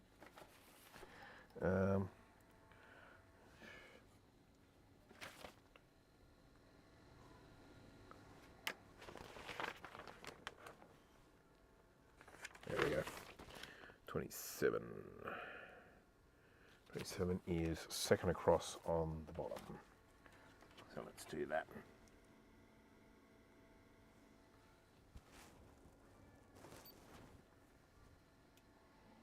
So this should be giving me, yep, 783. That's exactly what this is saying. It said, well, 786.2. 783.4. I'm sure that will be fine. So that's fine. We're getting that. Then 15.72. We'll be checking that on, oopsie, one of the pals.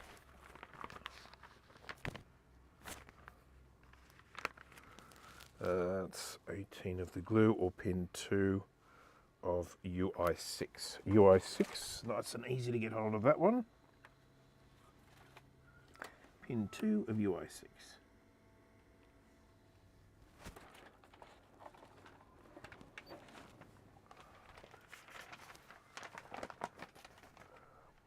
$15.72. We're getting, yeah, pretty much that.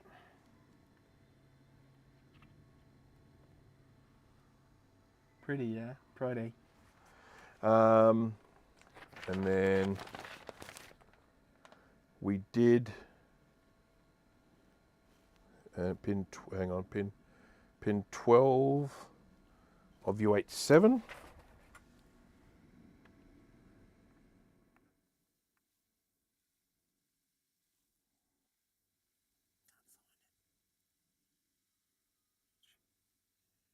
UAE. Pin 12. 1, 2, 3, 4, 7, 8, 9, 12. 31.334. That's good. We've already checked the 15.662 everywhere. And 3.9, we should be checking that UL11 ADB. So that's pin 26 of the ADB. That is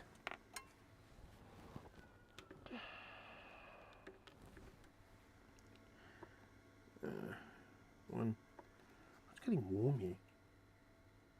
Wait, is that meant to get warm? These pals are getting warm. Okay. What was it? 26? 26. Okay, so 1, 2, 3, 4, 5, 6, 7, 8, 9. Stuff it. 1, 2, 3, 4, 5, 6, 7, 8, 9. So hang on. How many pins is this? 1, 2, 3, 4, 5, 6, 7. 7. Okay. So it's a 28 pin, and so that means we need 26. So that's 28, 27, 26. There we go. That looks like a frequency I'm getting there. Yep. But it's this one that I had before where there's kind of a ghosting going on. So I don't know if that, well, let's try a good board and see if we get that ghosting happening. Because if we're getting that ghosting happening, that might give me something I can track down. Oh, fall down. Good board.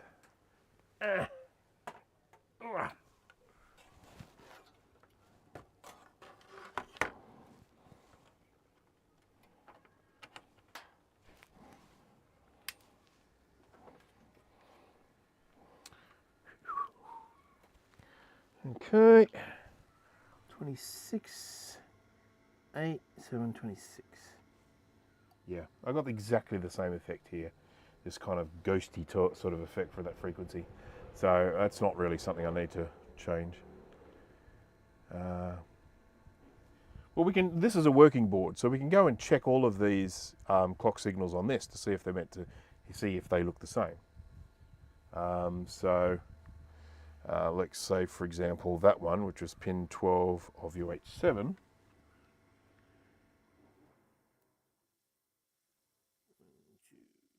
2, 3, 6, 7, 8, 9, 10.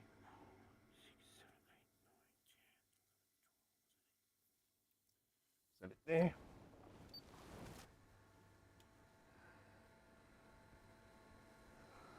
Yeah, so that looks the same as it did on the other one. It's kind of a weird shape, but it looks exactly the same as it did on the other one. So I'm pretty confident that all of our clocks are good.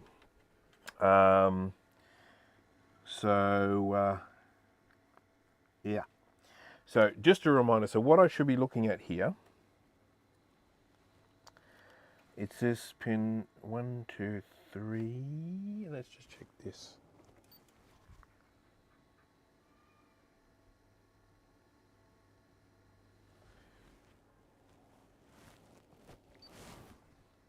No, nothing there. Okay, so pin 4. So what we should be seeing here, oh, got noise. That could be because of this freaking connector. We'll switch him off and switch him on again. Pin 4.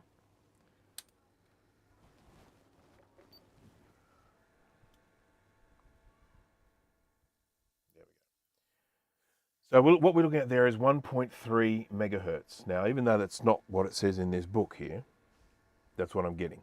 So this little book says I'm supposed to be getting 2.6, but I'm getting 1.3. But this is the working one, so we have to believe the working one. And that. So that's what we should be getting at this particular pin 1.3, and we're not getting that. If we unplug this, go to the bad board. Bad board.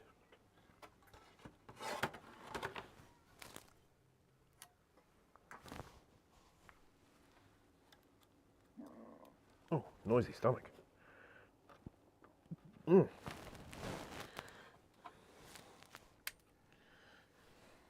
2, 3, 4. We're getting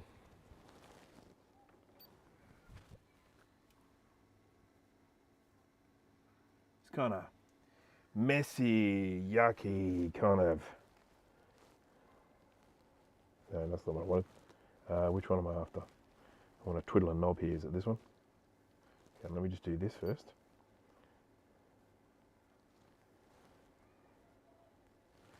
No, disregard what I pressed. There we go. Oh, hang on. Yeah, and now it's gone like this. So it starts off by giving me sort of a signal, and then it goes.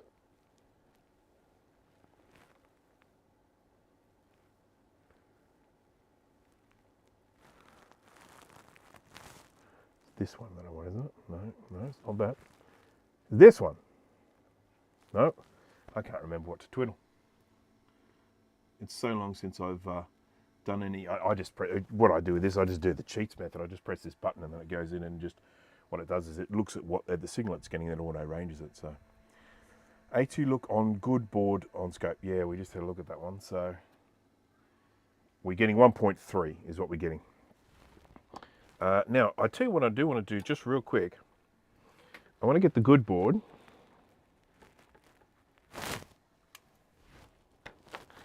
And just check something here. See if, when this is running, if all of these power chips get as hot.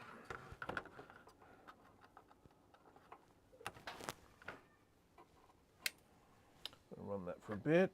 Get a little thermal camera.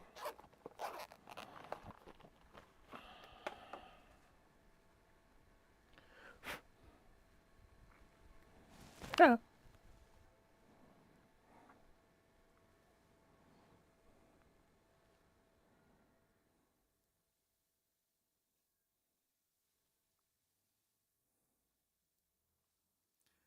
Lear.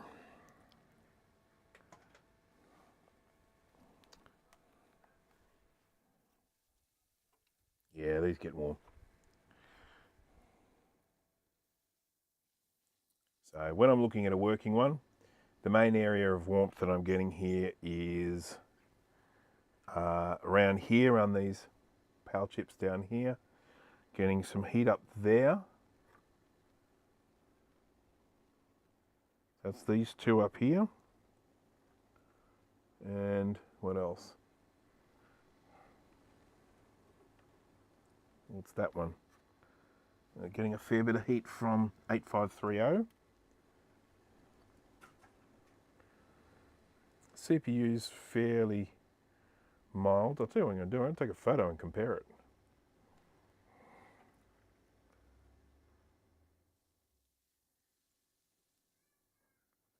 Click.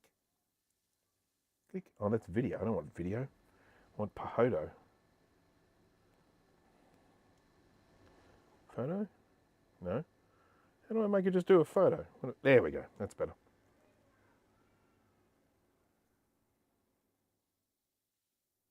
Because it may actually help us if we can see some things that aren't getting hot. We've got to figure out why.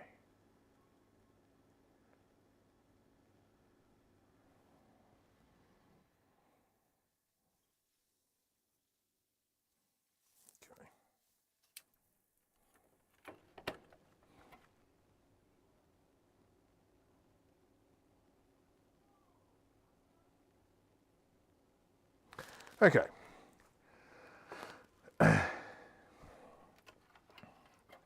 So let's now try the unhappy board and see how it compares heat-wise to the happy board.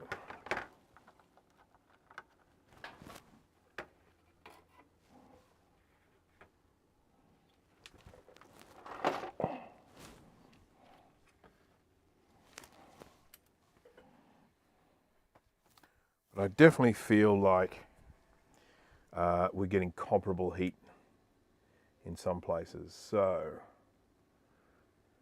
bit of heat in the CPU.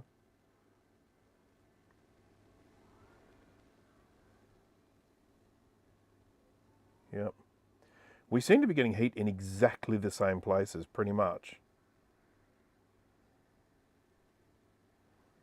Let's let it stay on for a bit to warm all these things up.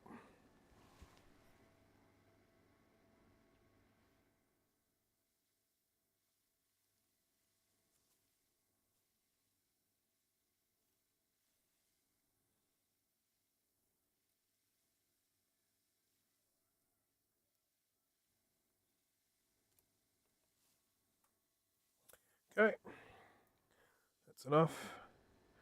I'm going to switch him off, disconnect, and take a photo without the cable in the way.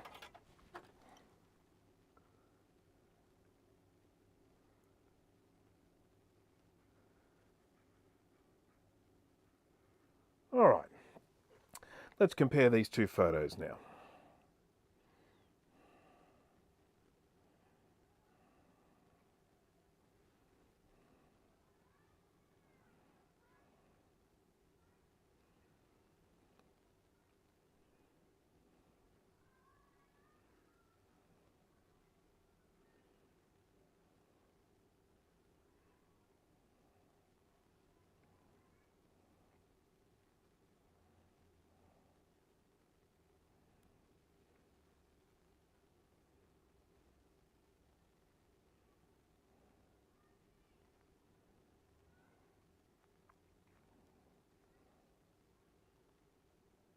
Yep. It really do appear to be getting hot in exactly the same places. I'm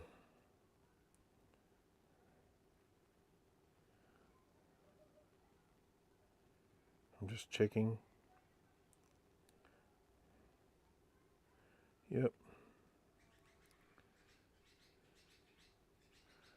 Yep. I'm just flicking backwards and forwards.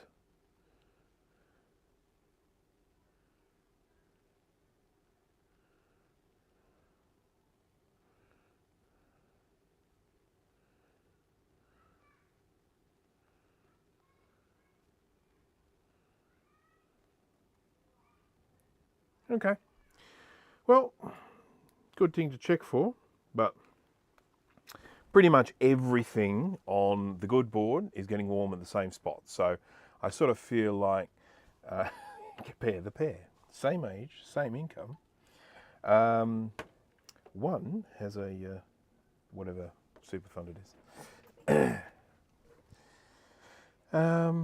Sure, buttons like NMI are not stuck on. Yep, I can check that. Look, I will check that. If it was stuck on, I think we would get a different behaviour, but we will check that. I know that the reset is fine. Let's face it, there are only 2 buttons on this thing, so. And the other thing I also have to say is that I have never had an issue with one of these buttons being stuck on. I've had an issue with one that didn't work, but not stuck on. Open. Open. Yep, so that's not stuck.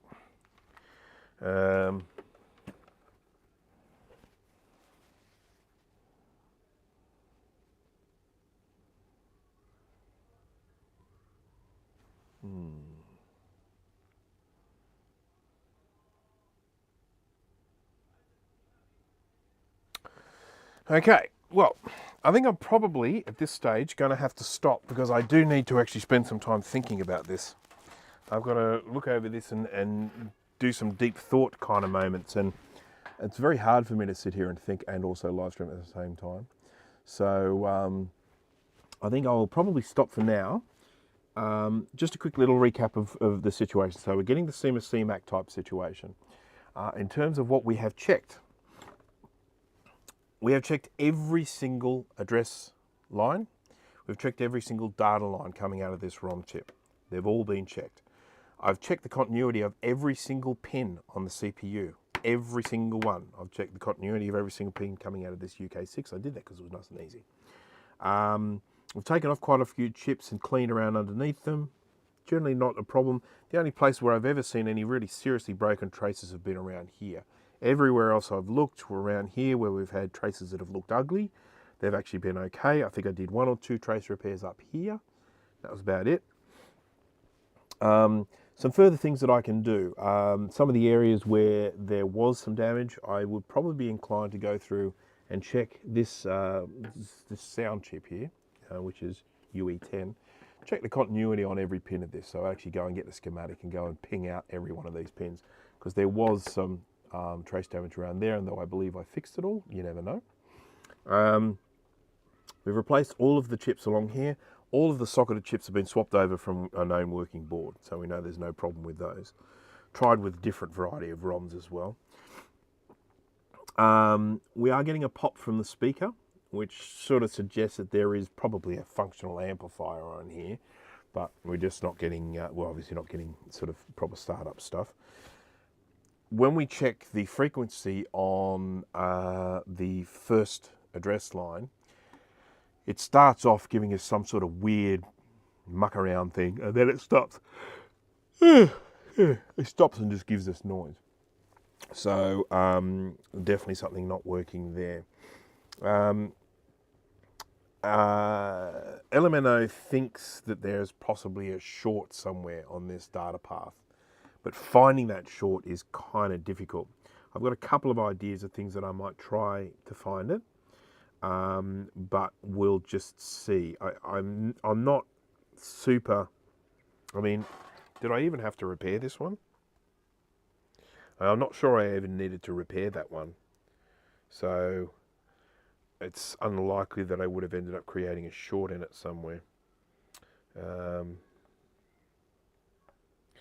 We've checked every single crystal, every single oscillator, and we are getting the right frequencies from them. So we know that part's working okay.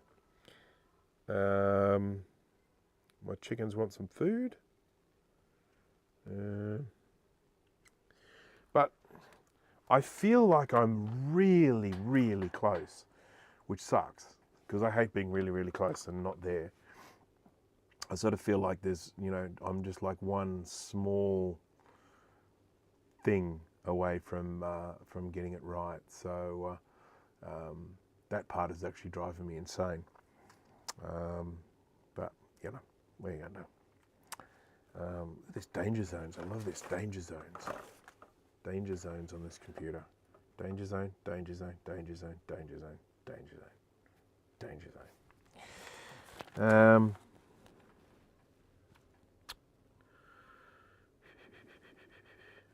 Yep. And I may even need to look over some of the stuff that I've done. Just wrecking my brain. Okay, well, as I say, at this stage, I need to just go into deep thought mode and start thinking in silence. And so for that reason, I am going to stop live streaming now. I apologise. I was really hoping that we would get it happening this time around. I came into this thinking, oh, I know I'm going to check this, and I'm going to check this, and I'm going to check this, and and we will find it.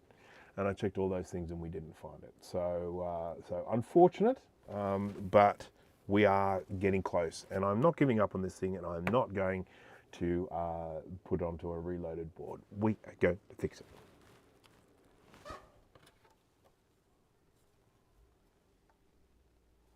Sorry, just looking at the CPU. Yeah. Okay, so as usual, thank you everyone for viewing. Thank you for sticking around with me. Thank you for humouring me while I go through this tedious and painful process. We will get there. If I do magically fix it, I'll do a post on my Facebook page, so just keep an eye out for that. Oh my God, 4 hours.